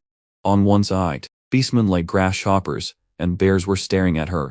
On the other, wolf, deer, and sea lion beastmen were baring their fangs. Sarang silently looked further. The beastmen had formed a circle, surrounding her, Han, and Aventador in the center. Sarang thought to herself, my chances of winning right now are 0. She sighed, seemingly reluctant. She called her close aide. Dad. Hearing her, he replied, yes, Demon King. Her face was expressionless as she said, the Demon King, command you. From now on, our demon tribe will officially join the war against the ancient beastmen. Dad, she gave a command that could bring the war back to a stalemate. Open the gate to the demon world. Dick grinned, looking thrilled. A blue light shot from his mouth. I will do as you command, great Demon King. With a whoosh, Det disappeared. The next scene left Hong staring in shock, her eyes wide. A second later, her surprise turned to fear. She was looking up at the growing size of the thing in front of her. In front of Han was now a monster with a giant mouth. That monster was Det, transformed. Its mouth seemed to have opened another dimension, a gateway to the demon world. However, it seemed the gate to the demon world was attacked by something. The force of the attack was so strong that Det, in his giant form, was knocked crow, a string of question marks appearing in his head as he didn't understand what was happening. A massive explosion occurred as Det crashed to the ground from the sudden attack. Hong saw something strange inside the explosion. Her expression was one of pure shock. Before her eyes was a scene of swirling dust. A foot stepped out from the smoke. Sorry. The person who stepped out of the smoke approached Sarang and Aventador, saying, come to think of it, that guy was on our side, right? That dead guy. I accidentally stepped on him when I landed. Seeing that person, Sarang suddenly froze. The Demon King's essence within her vanished. Demon King's essence deactivated. She shouted at the approaching figure. Under. It was Ji Woo, who had emerged from the dust cloud wearing nothing but a pair of white underpants. Han was overjoyed. He's here. Other players were also very happy. He's appeared.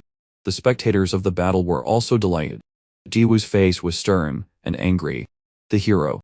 A hand lit a cigarette. Deok Bag put the cigarette to his lips and took a drag. So he's here. The enemy. He stood in the control room, observing the battle on a giant screen with many control staff. But why is he only showing up now?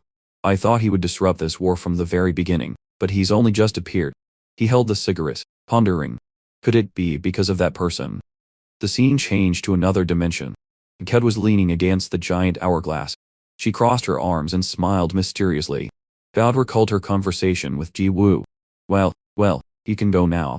The karma is full. She opened a spatial gate and invited Ji Woo. Please exit this way, dear customer. Ji Woo got annoyed. Address me properly. You keep using weird titles. He stepped into the spatial gate, his tattered cloak fluttering, revealing his bare legs. Ji Woo warned her, this is the last time. But, hearing this, didn't understand what he meant. Ji Woo's face darkened. If you use this method to trap me again, I will really kill you. After saying that, he completely stepped through the gate and left. Only God remained, secretly sighing. Back to the main timeline, God crossed her arms and thought, don't worry, my friend. I won't use this method again. She smiled mysteriously. Because this game is over now. Back at the war, Sering said to Ji Woo with tears in her eyes, you foolish underpants guy. She rushed over and started punching and kicking him. Where did you suddenly go, and then reappear? Do you know how scared I was when you left me alone? Ji Woo raised his hands to block Sering's blows. I was forcibly taken away. Sering continued to hit Ji Woo in front of the astonished eyes of many people. Why did Dit go berserk like that?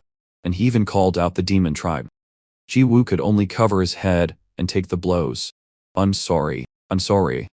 Palm let out a sigh of relief seeing the two of them like that. That's the normal love. I must have been mistaken. After being beaten by Ji Woo until he was rolling on the ground, Det was no longer able to fight. Sering said in a panic, now we can't call the demon tribe. What should we do? We have to fight them. Ji Woo looked around.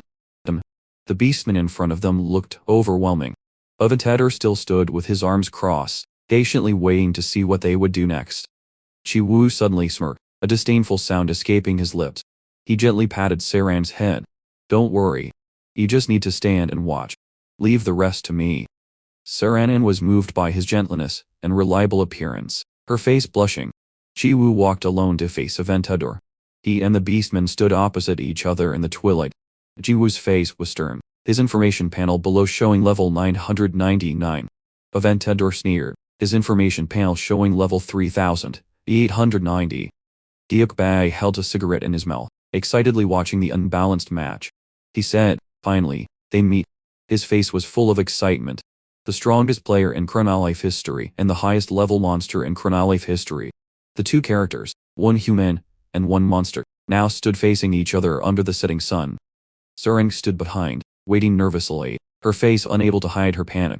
Palm watched from a distance, biting her lip and swallowing hard. The other players also held their breath, waiting to see what would happen next. They looked worried, breaking out in a cold sweat. Aventador looked at Ji Woo with half-closed, glowing eyes. Ji Woo gripped the wooden stick, his weapon.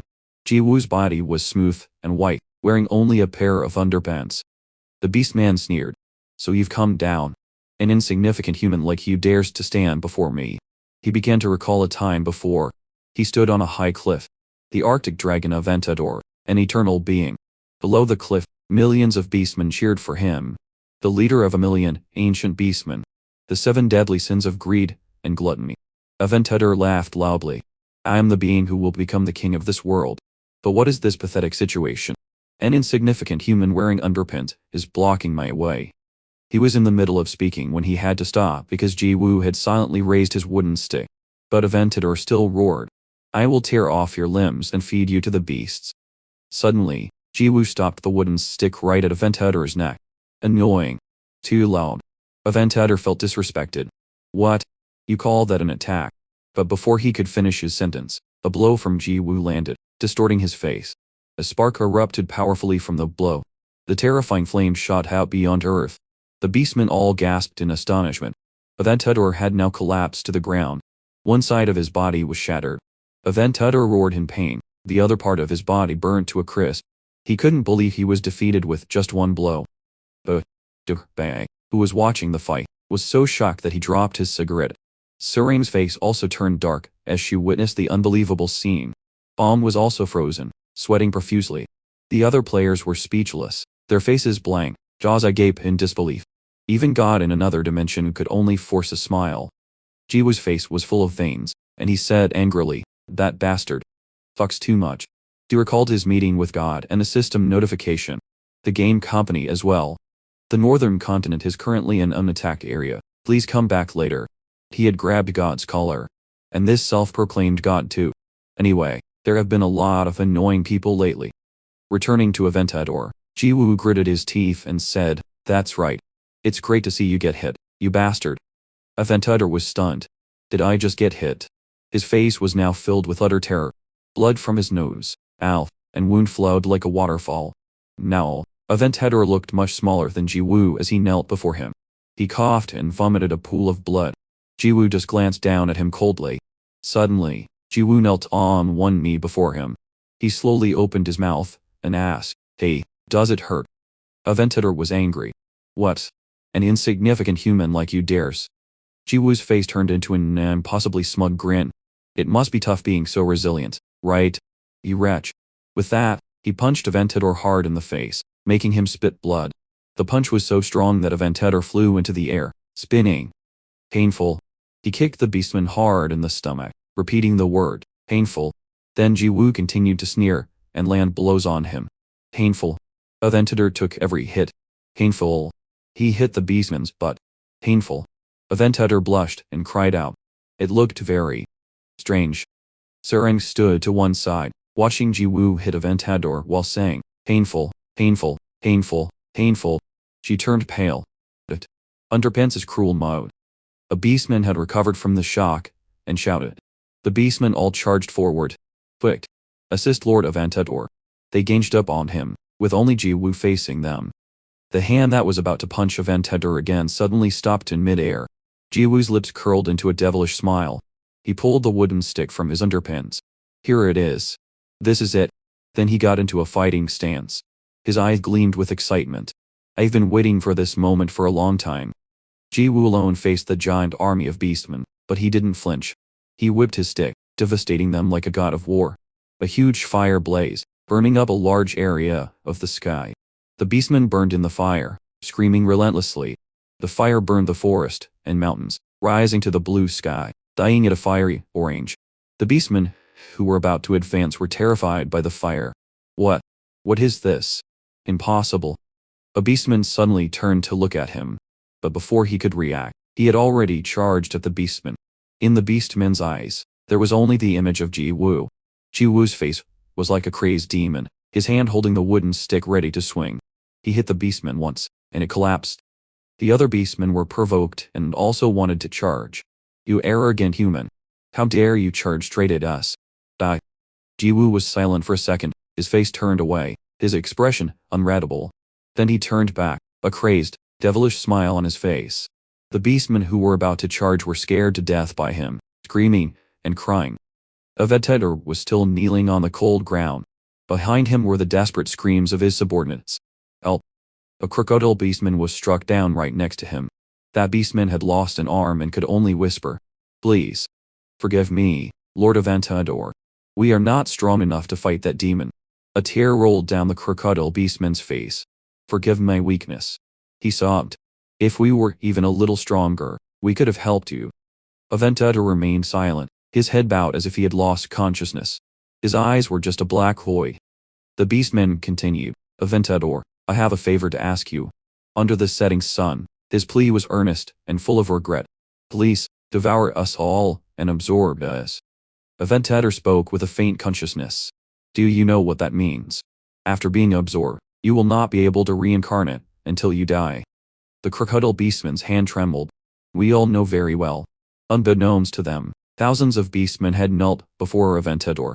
But if this continues, they looked over at Jiwoo, who was rampaging among the beastmen. "We will die a meaningless death at the hands of that demon." With every blow, Jiwoo said, "Painful, painful, painful, painful." The crocodile beastman's tears continued to fall. "If we have to live like this, we would rather die for you. Just like how the ancient beastmen have sacrificed for you since ancient times." Aventador remained silent. The beastman continued, "And I have one more favor to ask you." He sobbed in a flood of tears. "After you win, can you look up at the sky?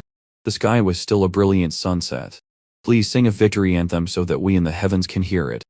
Witnessing this scene, broke out in a cold sweat. Why is it suddenly so tragic? The spectators also shed tears. So touching. I'm crying. They sat in silence, deeply moved. Suring's face turned pale as she thought, what is this atmosphere? It's like mirror. Underpants is the real villain. While fighting fiercely, Ji-woo realized something was wrong. He looked toward Aventador. There were a lot of beastmen there. Hey, why does everyone gathered over there? A demonic expression appeared on his face. Whoa, that looks fun. Let me join in. Ji-woo then took a running start and leaped into the air. He landed among the beastmen. He was raising his stick to continue fighting when he froze. Aventador's tentacles reappeared, shooting up powerfully. They were aimed at the beastmen. Ji-woo's eyes widened in surprise at the scene he was witnessing. Aventador's tentacles seemed to have formed a cage, enclosing the beastmen. He gritted his teeth and said, in the end, I still owe you all. Thank you for everything. The beastman said emotionally, it is our honor to serve you. Aventador looked up to catch the last rays of the setting sun. His tentacles reached up to the sky, creating a very tragic scene. Absorb. The system announced again, absorbed opponent's level. Absorbed opponent's stats. However, this time, Aventador felt no pleasure, as he did when absorbing humans. He was only left with extreme pain. The last words of the beastman were a final request. Please, win. Suring took out a handkerchief to wipe her tears. On was also tearing up. At that moment, it seemed that the players and spectators were moved by the beastman's sacrifice. Everyone, regardless of friend or foe. Even the human soldiers were saddened. They shed tears. Ji-woo now landed in front of Aventador. He laughed heartily. Awesome. You ate them all. Except for one person. Ji-woo felt no emotion at all. He clutched his stomach and laughed at Aventador's pain. Trying to eat a bunch of useless things to increase your level and stats. His laughter grew louder. But trash is still trash. How could you eat all your subordinates like that? His laughter made the soldiers uncomfortable. Oh my god. The spectators on the other side of the screen could still hear Ji-woo's heartless laughter. That bastard. How dare he mock such a noble sacrifice? Aventador gritted his teeth amidst Ji-woo's laughter. Yes, you're right, he said, while trying to get up. But I didn't want to eat them. The tentacles were in a fighting stance again. But strangely, sharp energy rays appeared on Aventador's back, piercing from all directions. His body began to melt, his flesh burning. Aventador just swung his arm forcefully, and his skin returned to normal. At this moment, Aventador's entire body emitted a strange light. Ji-woo, standing nearby, accidentally witnessed the magnificent scene. The space around him was covered in a magical light, creating a surreal atmosphere. Aventador suddenly shed tears, his shoulders trembling. I am not hungry anymore. Immediately after, Aventador charged toward Ji-woo without a word. Ji-woo was not inferior. His feet flew across the grass. At this moment, Aventador gritted his teeth. His teeth were like sharp blades. His eyes lit up, and he opened his mouth wide, roaring in fury. Seeing Aventador's appearance, Ji-woo couldn't help but feel a little excited. He gripped his stick tightly, and ran toward the beastman. Immediately after, Aventador's hand collided with Ji-woo's stick. The two were like opposing forces, one ice, one fire. They clashed, their willpower converging at the center. It seemed to spread throughout the space. Sarang and Hong's group were unfortunately caught in the battle. The witch squad was also caught in the strong energy vortex. The pieces of wood on the ground began to move, then they suddenly floated in the air. A moment later, all the pieces of wood flew off the ground. They all headed toward Aventador and Ji-woo.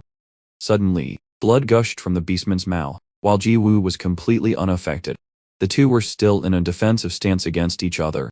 Suddenly, they were both blown away by the energy.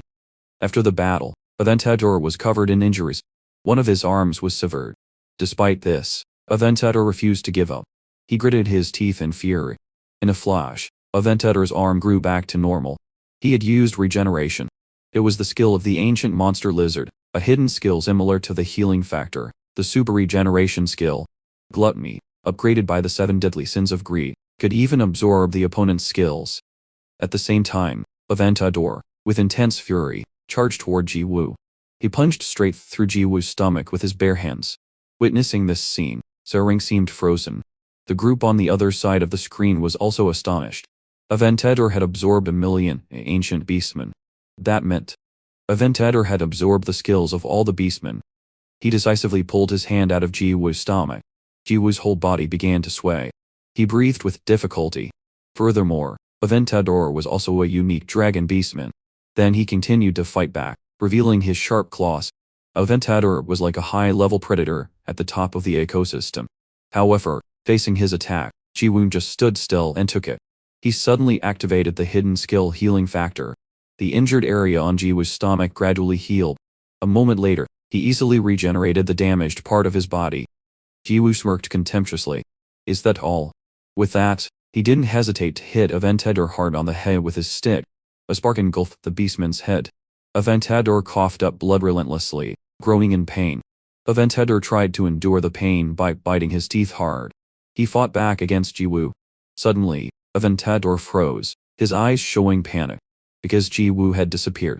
Jiwoo was no longer in his original position.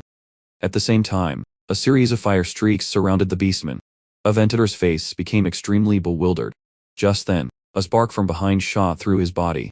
Aventador began to cough up blood more violently. His face contorted in pain. Despite this, Jiwoo was determined not to spare him and continued to attack. In general, Aventador had gradually lost the ability to resist. His entire body was engulfed in flames. Serene, beside them, couldn't hide her excitement. Who won? As expected of Mer. Underpins. Suddenly, Aventador's power erupted, and the surroundings were covered in a cold aura. Realizing the critical situation, she instinctively shivered. He has returned to his original form. Aventador roared, now I have nothing left to live for. Without my subordinates, this continent is meaningless. Diokbei was stunned by the scene. Is that the breath of ice? He broke out in a cold sweat. If a level 9,999 dragon uses the breath of ice, the entire continent will be blown away. Contact the server team to shut down the power now. Back with Aventador, he cursed, and died. From above, a giant ice shard shot down at a terrifying speed. It shot straight at Jiwoo. Jiwoo just chuckled. Power stats. Activate hidden skilled soul of the giant. Behind Jiwoo, a giant ice form also appeared. A cold aura began to emanate from Jiwoo's body, because he had used a hidden skill. He remembered the fight with the Oni bear. With just one stick, Jiwoo had easily defeated it. He laughed smugly for defeating the bear in one blow. Strange ice shards suddenly appeared in the sky. Jiwoo stretched his bones to prepare. The ice shards began to fly toward him. Immediately after, Jiwoo counterattacked with fire. The fire immediately spread, swallowing the ice layer. Seeing Jiwoo's power, Aventador found it hard to believe. He roared fiercely. Aventador screamed at the heavens and the earth. In outer space, a flame suddenly shot out. It pierced through small planets, flying through an entire galaxy. At this moment, the ground beneath Jiwoo's feet was destroyed.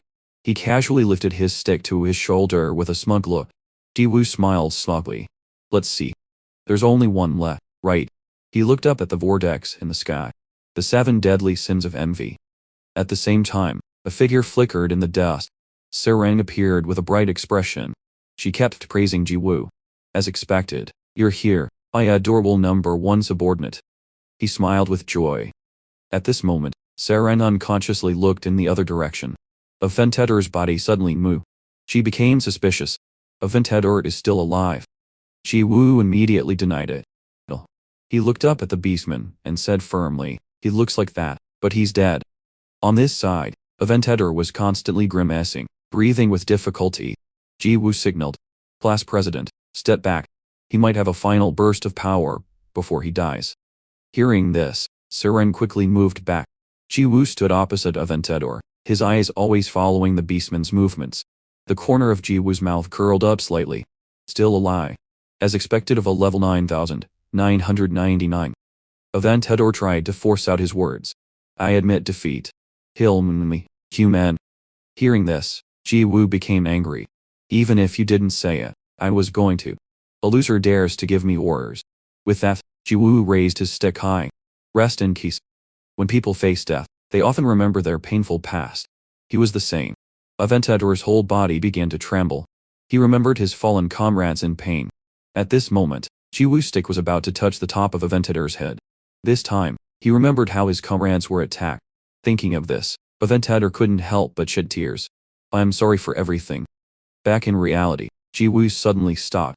"So you have a last wish?" Jiwoo's voice was provocative. "And what do you have to regret?" Noticing Jiwoo's unusual behavior, the beastman looked bewildered. Jiwoo brought his face close to Aventador. "You will become an ego sword." He remembered a past memory.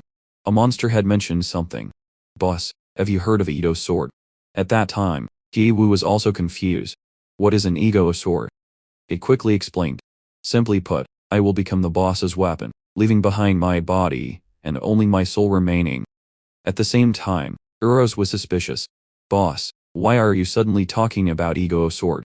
Aren't you going to kill him?" Jiwoo had no intention of denying it. He didn't hesitate to reveal his calculations. "I'm already level 999. Even if I absorb this guy with the gluttony skill, my total stats will still be 999. So, Jiwoo suddenly laughed maniacally.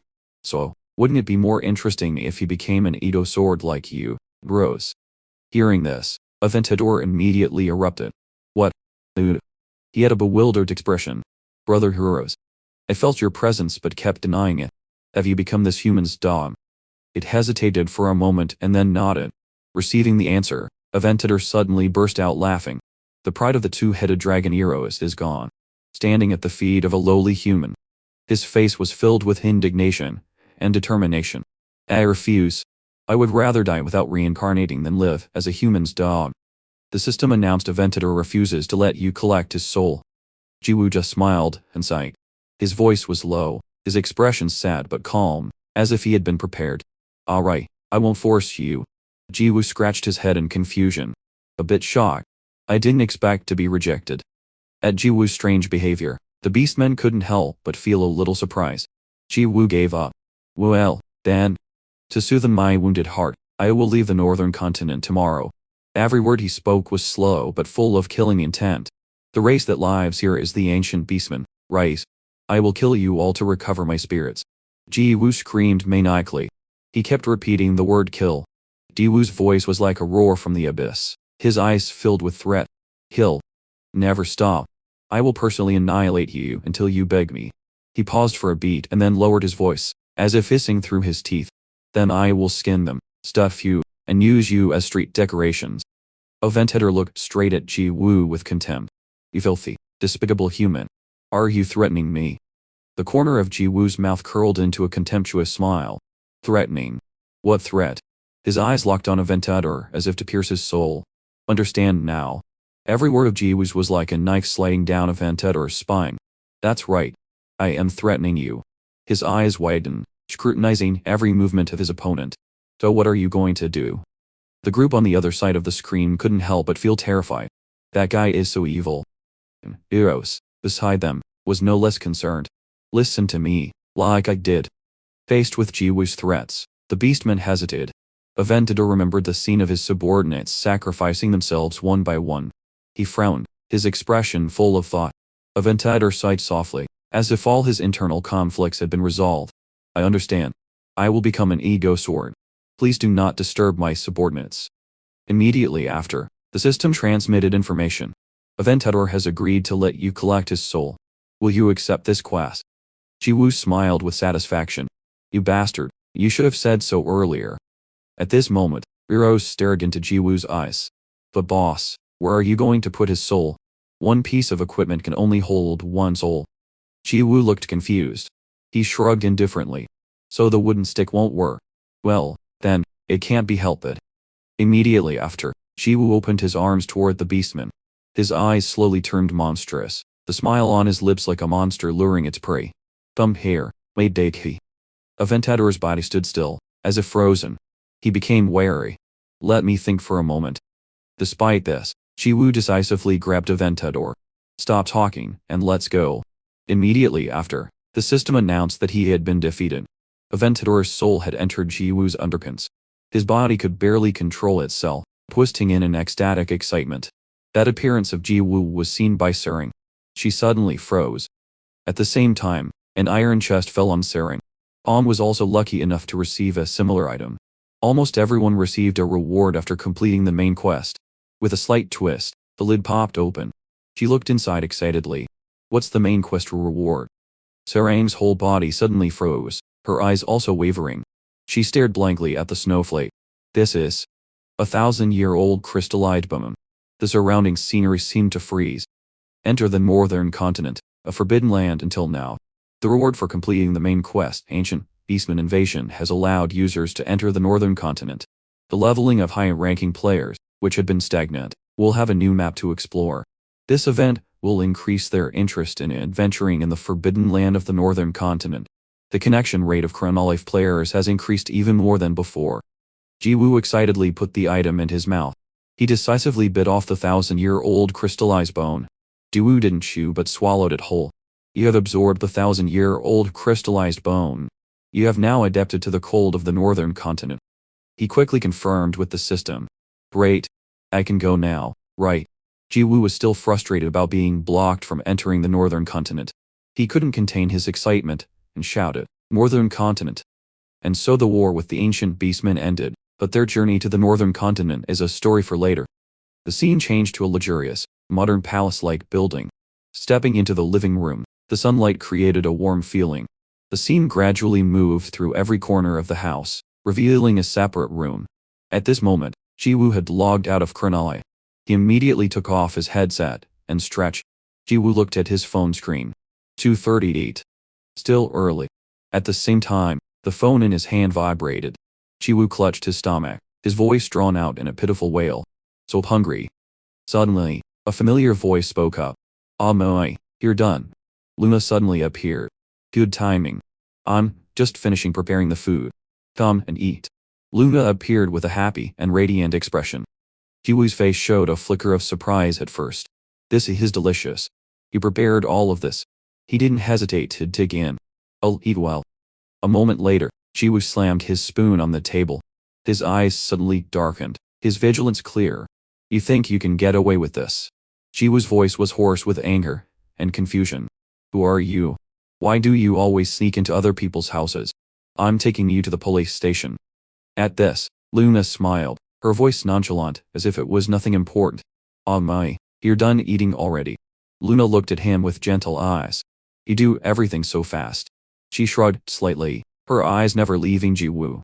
In reality, and in the game. Despite this, Jiwoo maintained his cautious attitude. Immediately after, Luna frankly stated her intention. I came to see you today for something important. At the confession, Jiwoo felt suspicious. The corner of her mouth curled up unnaturally. Luna paused for a moment, weighing her words. I want to go on a date. Faced with the proposal, Jiwoo's mind spun. He couldn't believe his ears. He let out a scream. In another development, in Suren's cozy room, she was humming a familiar tune. Suren was holding a teddy bear that looked like Jiwoo. She stared at the screen, her hand lightly hovering over the keyboard. What is Underpants doing? Was he just logged out with me? Suren sat there for a moment, her eyes still glued to her phone screen. What message should I send? After thinking for a moment, she gently tied it. Want to go on a date? Immediately after, Suren threw her phone away. I almost sent it. At the same time, her phone started to ring. She received a call from a close older friend. Suren didn't have time to think and immediately answered. What's up? There's no schedule today, right? Her friend sounded a little urgent. Never mind that. Where are you? She was suspicious. I'm at home, of course. Her friend was huddled behind a bush, whispering urgently. I'm on the first floor in front of the apartment building. The guy you like is being snatched by some black-haired girl. At that moment, Jiwoo and Luna were getting into a car. Hearing this, Suren was startled. A black-haired girl. Oh. She immediately thought of a familiar figure. Suren quickly said, Wait there, I'm coming down now. Her friend threw cold water on her. They already drove off. Suren instinctively shouted, Block them with your body. Her friend immediately scolded her back. Without reacting, Suren immediately bolted from her room. She ran down the hallway at an astonishing speed. That sly girl. I can't believe she beat me to it. Now, Suren's mind was filled with rage. She tried to run down the stairs. How dare she flirt with my man? A moment later, Suren had run down to the courtyard. And here. Her friend was no less anxious. I've already started the car. Get in. In the car, Suren started to ask. Where did they go? Her friend replied hastily. I don't know, but first, they're heading toward the sea. Hearing this, she was even more stunned. Seren's whole body trembled, and her voice was a mix of surprise and bitterness. Could it be that Cockroach is planning to seduce her? Underpants and a swimsuit. Seren imagined Luna's glamorous appearance. She kept posing. What do you think of my swimsuit? And Ji-woo would nod in agreement. He looked beautiful. Thinking of this, Seren couldn't help but cry. You foolish underpants guy. I told you not to be tempted by such things.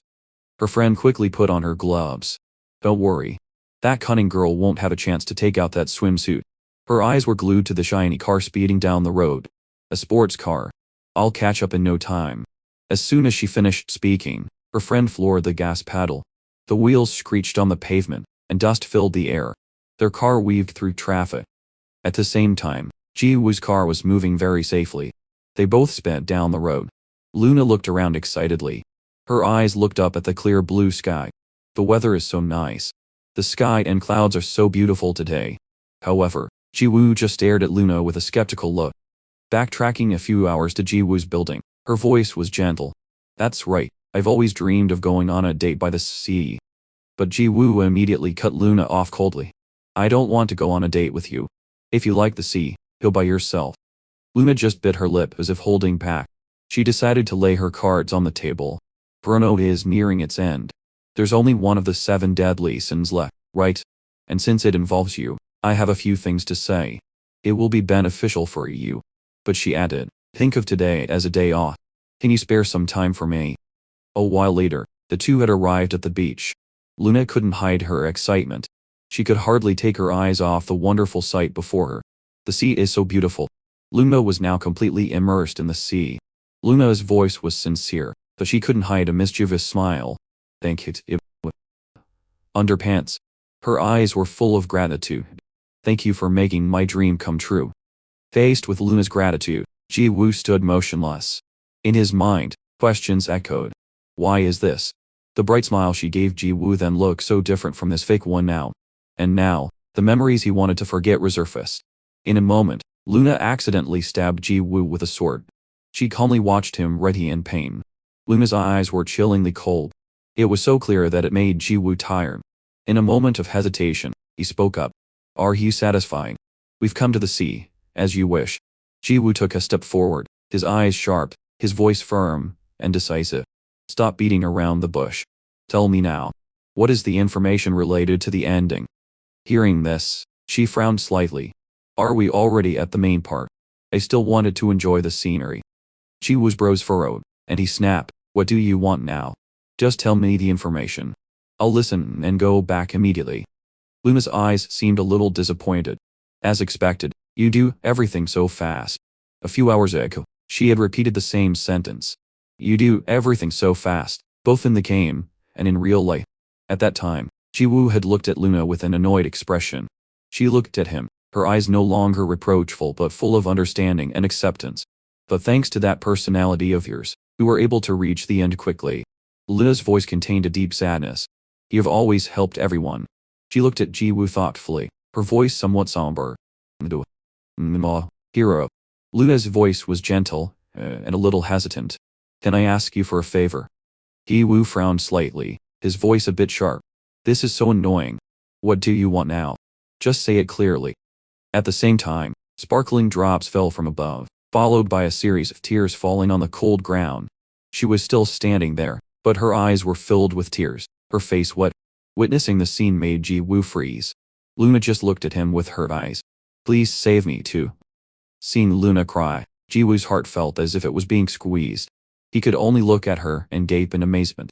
At this moment, Ji-woo was so panicked he didn't know what to do. The corner of his mouth began to stammer. Ji-woo's voice became hoarse as he couldn't control his anger. Stop joking, you cockroach. Who are you trying to fool? Every word of his was like a knife stabbing straight into Luna's heart. Are you trying to make me let my guard down and then stab me in the back again? Luna didn't have time to think and suddenly rushed forward and hugged Ji-woo tightly. She expressed her regret. Ji-woo's eyes widened. He was frozen, while Luna kept repeating the words I'm sorry. Nah. His mind was completely thrown into chaos by her unusual behavior. Luna's broken voice made him not know how to react. It was the first time Ji-woo had seen this weak side of her, which made him feel awkward. At the same time, a figure dashed across the road. Sering ran, her feet moving hastily. She looked around, her eyes unable to hide her anxiety. "Are you sure it's around here?" Her friend replied confidently. "Trust me. The only dating spot around here is that place." The friend carefully analyzed. "Few people, beautiful scenery. This is the best dating spot near the coast." Seren couldn't hide her pride. So reliable. At the same time, her friend stopped. "There they are, Seren." She looked in the direction she was pointing. "Where?" The blurry image of Ji-woo and Luna hit Seren's eyes. Her heart seemed to tighten. Seren froze, her feet skidding on the ground. She clenched her fists as if she was hurt. The friend, who was out of breath just now, also had to stop. She looked at her with worried eyes. Seren's eyes darkened, her face revealing killing intent. Just then, Ji-woo and Luna still hadn't let go of each other. He became hesitant, gesturing wildly.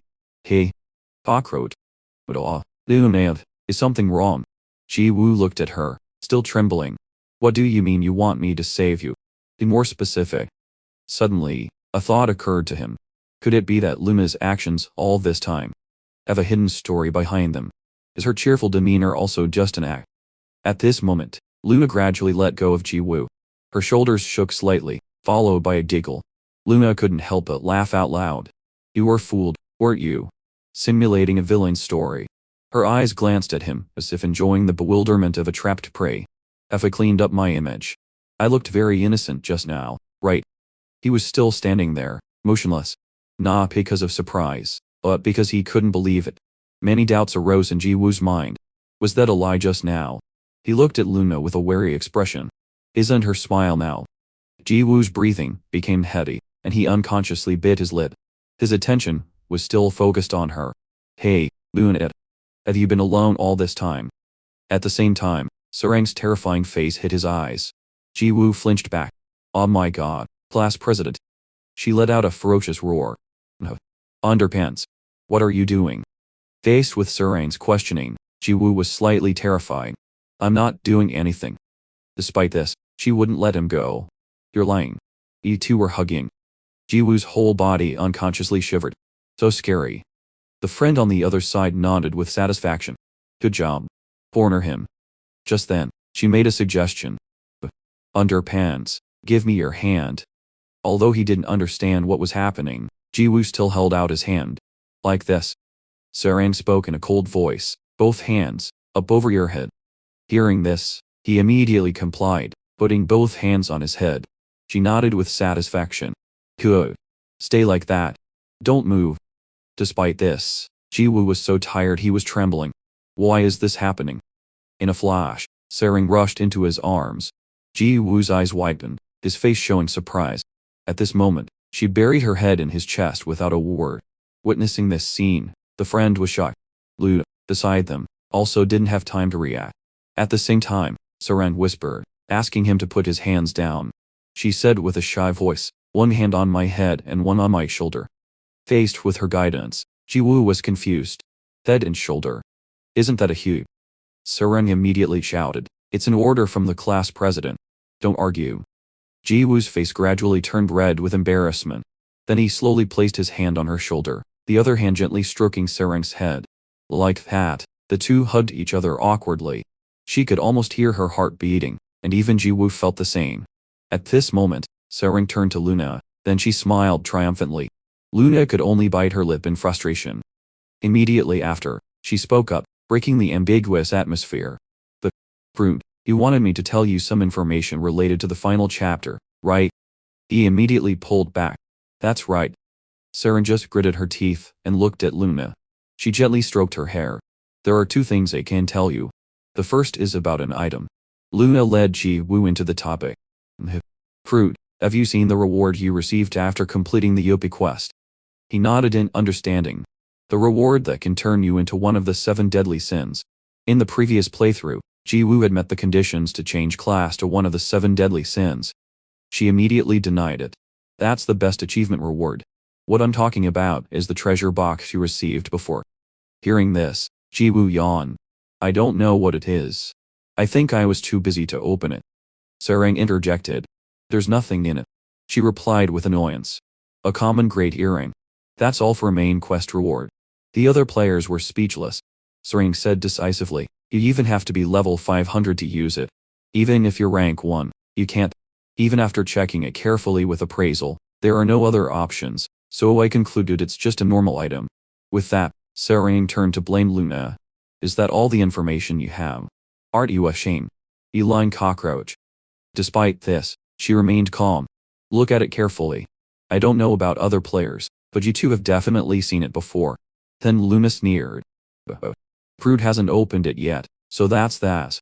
But Miss Love here doesn't have very sharp eyes, does she? Sarang immediately erupted in fury. What did you say? Ji-woo could only sigh helplessly. They're fighting again. A moment later, Luna continued. In short, that's the first hint. The second hint is the quest. Her voice lowered, each word carrying the weight of belief.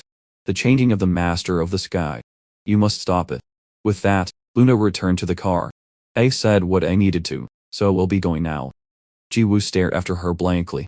She didn't forget to wave goodbye and smiled gently. See you later. I had a lot of fun on our date today, but Brooke. Sarang, beside them, was already fuming with jealousy. Seeing Luna's figure gradually disappear, Ji-woo felt a little regretful. He scratched his head in frustration. What on earth was that all about? At the same time, Sarang gripped his sleeve. She spoke with a hurt voice. I hate that you did something with her that you didn't do with me. Because just recently, Ji-woo had hugged Luna tightly. When she saw Luna hugging Ji-woo, Sarang, out of jealousy, also hugged him. At this moment, Ji-woo also noticed something unusual. On her way here, she was in a great hurry. Where did they all go? Her friend tried to calm her down. First, I saw them heading toward the beach. When she heard that, Sarang's heart couldn't help but feel a pang of pain. The sea. She looked up at Ji-woo, her eyes shining with a shy but sincere light. Do it with me too. A date on the beach. Ji-woo suddenly froze for a second, his face continuously sweating.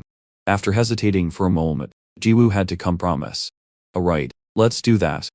The scene changed to a city area, with a modern feel. Luna walked with heady steps.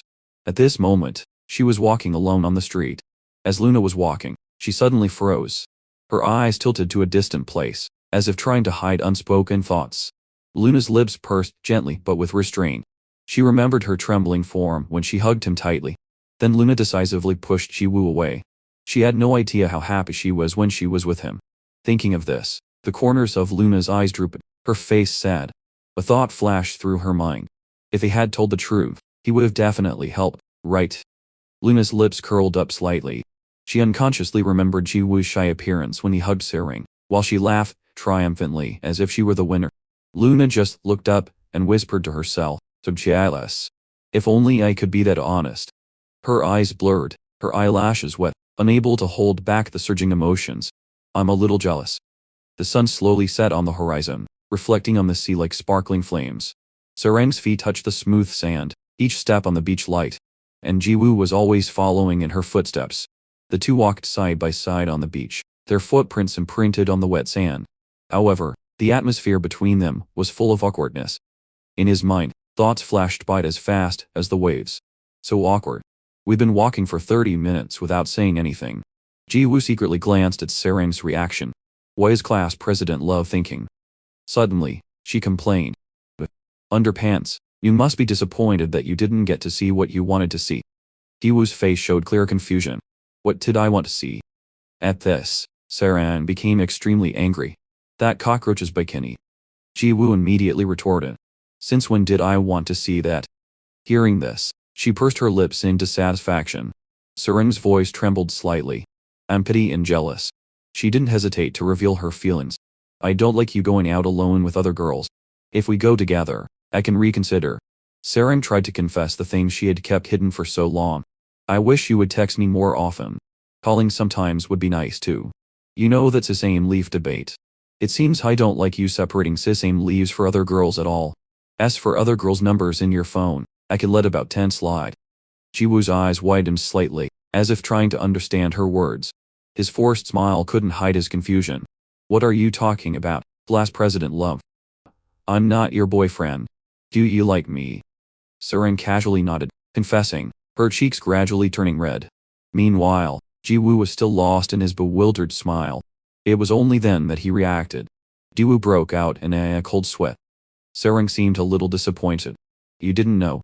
She turned to look at him and mumbled, Sarang's eyes shining with sincerity. I like you. In the vast space, the two just stood there, looking at each other. The next day, in a vast green countryside, the world's #1 virtual reality online game, Brinale. Recently, everything in this game has been changing very rapidly. The main quest progressed unexpectedly, along with content expansion at a dizzying pace. Among them, the thing that excited players the most was the unexplored region of the northern continent. Most players, after absorbing the myriad year ice shard, all left for a long journey to the northern continent. But as of now, there was still one player in the northern continent who didn't care about Kramali. The red-tiled houses were hidden behind tall trees. Jiwoo's mouth was agape, seemingly unable to close. Witnessing his unusual behavior, Bill just remained silent. It was only then that the little girl tried to probe. Wooden stick, why do you suddenly look so worried? I have to sell things, but you keep distracting me. He spoke in a tired voice. Bill, aren't you going to the northern continent? All the players have gone there, so you can't sell much. The little girl smiled naturally. Yes, I like it better here. Speaking of which, Bill suddenly became excited. There will be people who get tired on their way to the northern continent. I'll be here to support them. Hearing this, Jiwoo just replied perfunctorily. Is that so? Your heart is as beautiful as ever. The little girl tilted her head slightly, her eyes unable to leave him. Is something wrong with you? Immediately after, Bill made a guess. You look like someone just confessed to you. Jiwoo shyly turned his face away. Witnessing his behavior, the little girl easily understood the situation. So someone just confessed to him. Bill immediately played detective. Which of those two confessed to you? Tell me now. The little girl relentlessly questioned him. This evasive behavior is cute, but you can't hide the truth forever. At the same time, a familiar voice echoed in their ears. Bill immediately whipped around, her eyes filled with joy. The little girl excitedly called Sarang's name. Miss Love. She just showed a shy expression and greeted them. Seeing Sarang's alluring appearance, Jiwoo unconsciously swallowed, the corner of his mouth twitching slightly. Damn it. I've never been like this before. Remembering her face when she confessed, Jiwoo's heart fluttered again. Because of that, I'm now overly conscious. Every strange action and gesture of the two was seen by Bill. With her reasoning skills, the little girl had fully grasped the situation. A moment later, Bill made an excuse to leave. Oh right, come to think of it, I have an appointment. You two have a good time. In her heart, Bill couldn't help but feel excited. I should get out of here quickly. Seeing this, Sarang immediately called her name. Bill, you don't have to do that. The little girl tilted her head in confusion. At this moment, she quickly explained, we're about to talk about the main quest now. Stay here, Bill. The little girl's voice was somewhat disappointed. Is that so? Sarang shifted her gaze to Jiwoo. Underpants. Did you bring the Yuppie quest reward box? Open it now. He immediately took out the item box. Alright. Meanwhile, her mind was in turmoil. No need to rush. In the end, Underpants will rely on me. I'll approach him gently so he doesn't feel too pressured. Inside the item box was an angel's earring. Sarang immediately became excited. That's right. Come to think of it, Underpants is level 999, so you can use it, right? He had no intention of denying it. That's right. But I think I've seen this earring somewhere before. In his conversation with Luna about the earring, she had repeatedly emphasized, look at it carefully, but you two have definitely seen it before. Back in reality, Jiwoo didn't hesitate to put it on. I don't know. Let's just try it first. Immediately after, the earring suddenly glowed. His entire body also erupted with energy. Jiwoo was in the process of a physical transformation. Sarang and Bill tried to shield their eyes with their hands. The energy stream almost completely enveloped him. Jiwoo's hair showed signs of growing longer, which was very strange. Witnessing this scene, Sarang gaped in amazement. Underpants' hair is growing longer. She became suspicious. With that earring. He liked the Demon King's essence I absorbed, able to change the user's body. A moment later, he had completed his physical transformation. Jiwoo frowned. That was startling. What just happened? He immediately noticed Sarang and Bill's strange behavior. Jiwoo looked confused. What's with your expressions? He gently stroked his hair. And just now, there was a notification about a physical change. Ji-woo mumbled in frustration. Changed into what? At this moment, he had completely transformed into a girl. Because of the gender change, Ji-woo met the conditions to enter the world. The world's #1 famous virtual reality online game, Chronolife. The primary value that Chronolife pursues is freedom. Everything is overwhelmingly free, creating its own reality.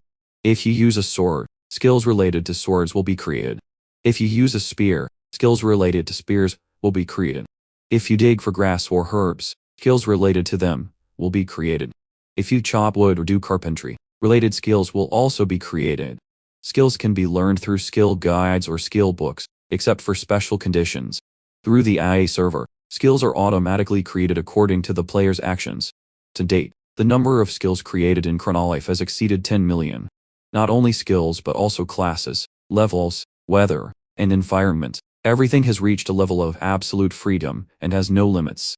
But there is only one thing that is restricted, and that is the player's appearance. In the game, things that can be changed include hair color, skin color, or eye color, which are just simple changes, and especially, it can help heal scars or physical disabilities. In addition, except for special appearance features such as the ears and tails of the elf or beastman races, the notable thing in Chrono is that you can only use your own body shape to play. Back in reality, Ji-woo's face showed clear confusion. He stared at his full chest. What the hell? Why is my body? Ji-woo immediately became urgent. Bill, bring me a mirror. Bring me a mirror. The little girl fumbled in her bag for a mirror. He was shocked to see a strange face in the mirror. Ji-woo's mouth seemed unable to close. Not only my body, but even my face has turned into a girl's face. Suddenly, he put on a shy expression. Ji-woo mimicked the graceful gestures of a group of girls. Then he couldn't hide his excitement. Hey, you guys, do I look pretty? Seren and Bill were already infuriated by Ji-woo. His personality is still the same. So annoying. The crowd suddenly turned to look at him. What was that? Something just flashed. That girl holding the mirror, wasn't she a boy just now? Someone retorted. A boy? Where? She's so pretty. Hearing this, the man looked embarrassed. You're right. I must have seen wrong. Seren quickly came up with a plan. First, let's go somewhere secluded. Ji-woo nodded in agreement. Okay. In a bustling area with few people, the group moved to a familiar inn. Chronolife is set in the medieval period, so this is a scene that can be seen in the game. The first floor is a restaurant and a tavern. The second floor is a resting and lodging space for adventurers. Inside a room, Seren's voice was heard. Good. In here, no one will be staring, and we can talk freely. As soon as she sat down, she carefully assessed the situation. Let me summarize everything. Because of that earring, you changed genders, right? So let's think simply. If you take off the earring, you'll go back to normal, right? Ji-woo took off the earring with a frustrated look. Wrong. I tried taking it off on the way here, but nothing changed. Her cheeks suddenly turned bright red. She whispered, hey, underpants, her voice getting smaller as if she was getting more embarrassed. Please close your legs. You're exposing everything. It's embarrassing. He immediately closed them. Sorry. She was half joking, half serious. But now, calling humor. Underpants isn't quite right, is it? You're not just wearing underpants anymore. After thinking for a moment, Seren called out loudly, Ji-woo. Ji-woo's face darkened. Just call me Mer. Underpants. Bill, beside them, was curious. But Mer. Wooden stick, how do you feel after becoming a girl? Is it much different from when you were a boy? In Chronoli, the feeling is exactly the same as in real life. Receiving the question, Ji-woo was slightly flustered. I'm not sure. The only thing is my hair is too long, so it's a bit annoying. Other than that, it's similar to when I was a boy. He suddenly noticed the full flesh on his chest. Ji-woo's cheeks turned red, his face showing a perverted expression. He quickly made an excuse to leave. Hey everyone, I need to go to the bathroom. Seren immediately caught him. We're in a game. Why are you going to the bathroom? You wretch. Hearing this, Ji-woo came up with another plan. When are you guys planning to log off? Aren't you tired of playing all the time? She replied bluntly. Not tired. His face began to look annoyed. Ji-woo, in his anger, burst. You wretch. He struggled. Anyway, it's my body. So what? What's wrong with trying it once? Seren rushed to stop him. Stop it, you crazy person. She reprimanded him. Don't cross the line. The water level is already a bit too high. Jiwoo got angrier the more he heard. What the hell are you talking about? Water level? At this, Sering stammered, there is such a thing. After a struggle, the group finally calmed down. She spoke with difficulty. Ugh. Underpants. The cockroach told you to look at the earring carefully. Jiwoo took a deep breath. I can't help it. I don't know anything. This is so annoying. Sering seemed to want to bite him. You bastard, really? After a while, she sat up. In the meantime, she was completely lost in thought. Back with Sering, she was thinking seriously. Do you remember exactly where you saw that earring? A figure gradually appeared in Sering's subconscious. A moment later, that figure became complete. That person was none other than Rio's. She vaguely remembered his earring. Immediately after, Sering shut up. You remember? It's the same as the earring that Rios of Nate used to wear. She was delighted with her deduction. So that's why it's called the Angel's Earring. That group, and their subordinates all have wings and angel halos. Sering visualized Rios' prominent features one by one. Typically, the robot that was always by his side. Also, the characteristic wings of angels. She couldn't help but laugh out loud. Crazy. This reasoning ability, this amazing memory. Was I a genius before? So cool. Immediately after, Seren became very urgent. But, underpants. Let's go see Rios. Then you can go back to your old body. Jiwoo kept scratching his head in frustration. He frowned with a difficult expression. So annoying. Jiwoo didn't hesitate to voice his thoughts. Why do we have to try so hard to go back to the old body? Games are for fun. There's no need to distinguish between male and female. When I used to play online games on the computer, I often used female characters. Faced with his confession, Seren also compromised. Is that so? If you like it, then it can't do anything. However, she still carefully probed. It's not for another reason, right?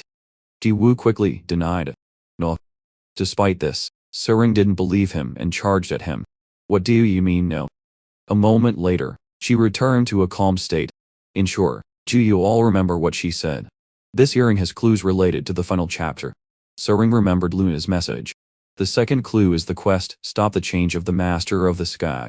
After analyzing for a while, she quickly stated her deduction.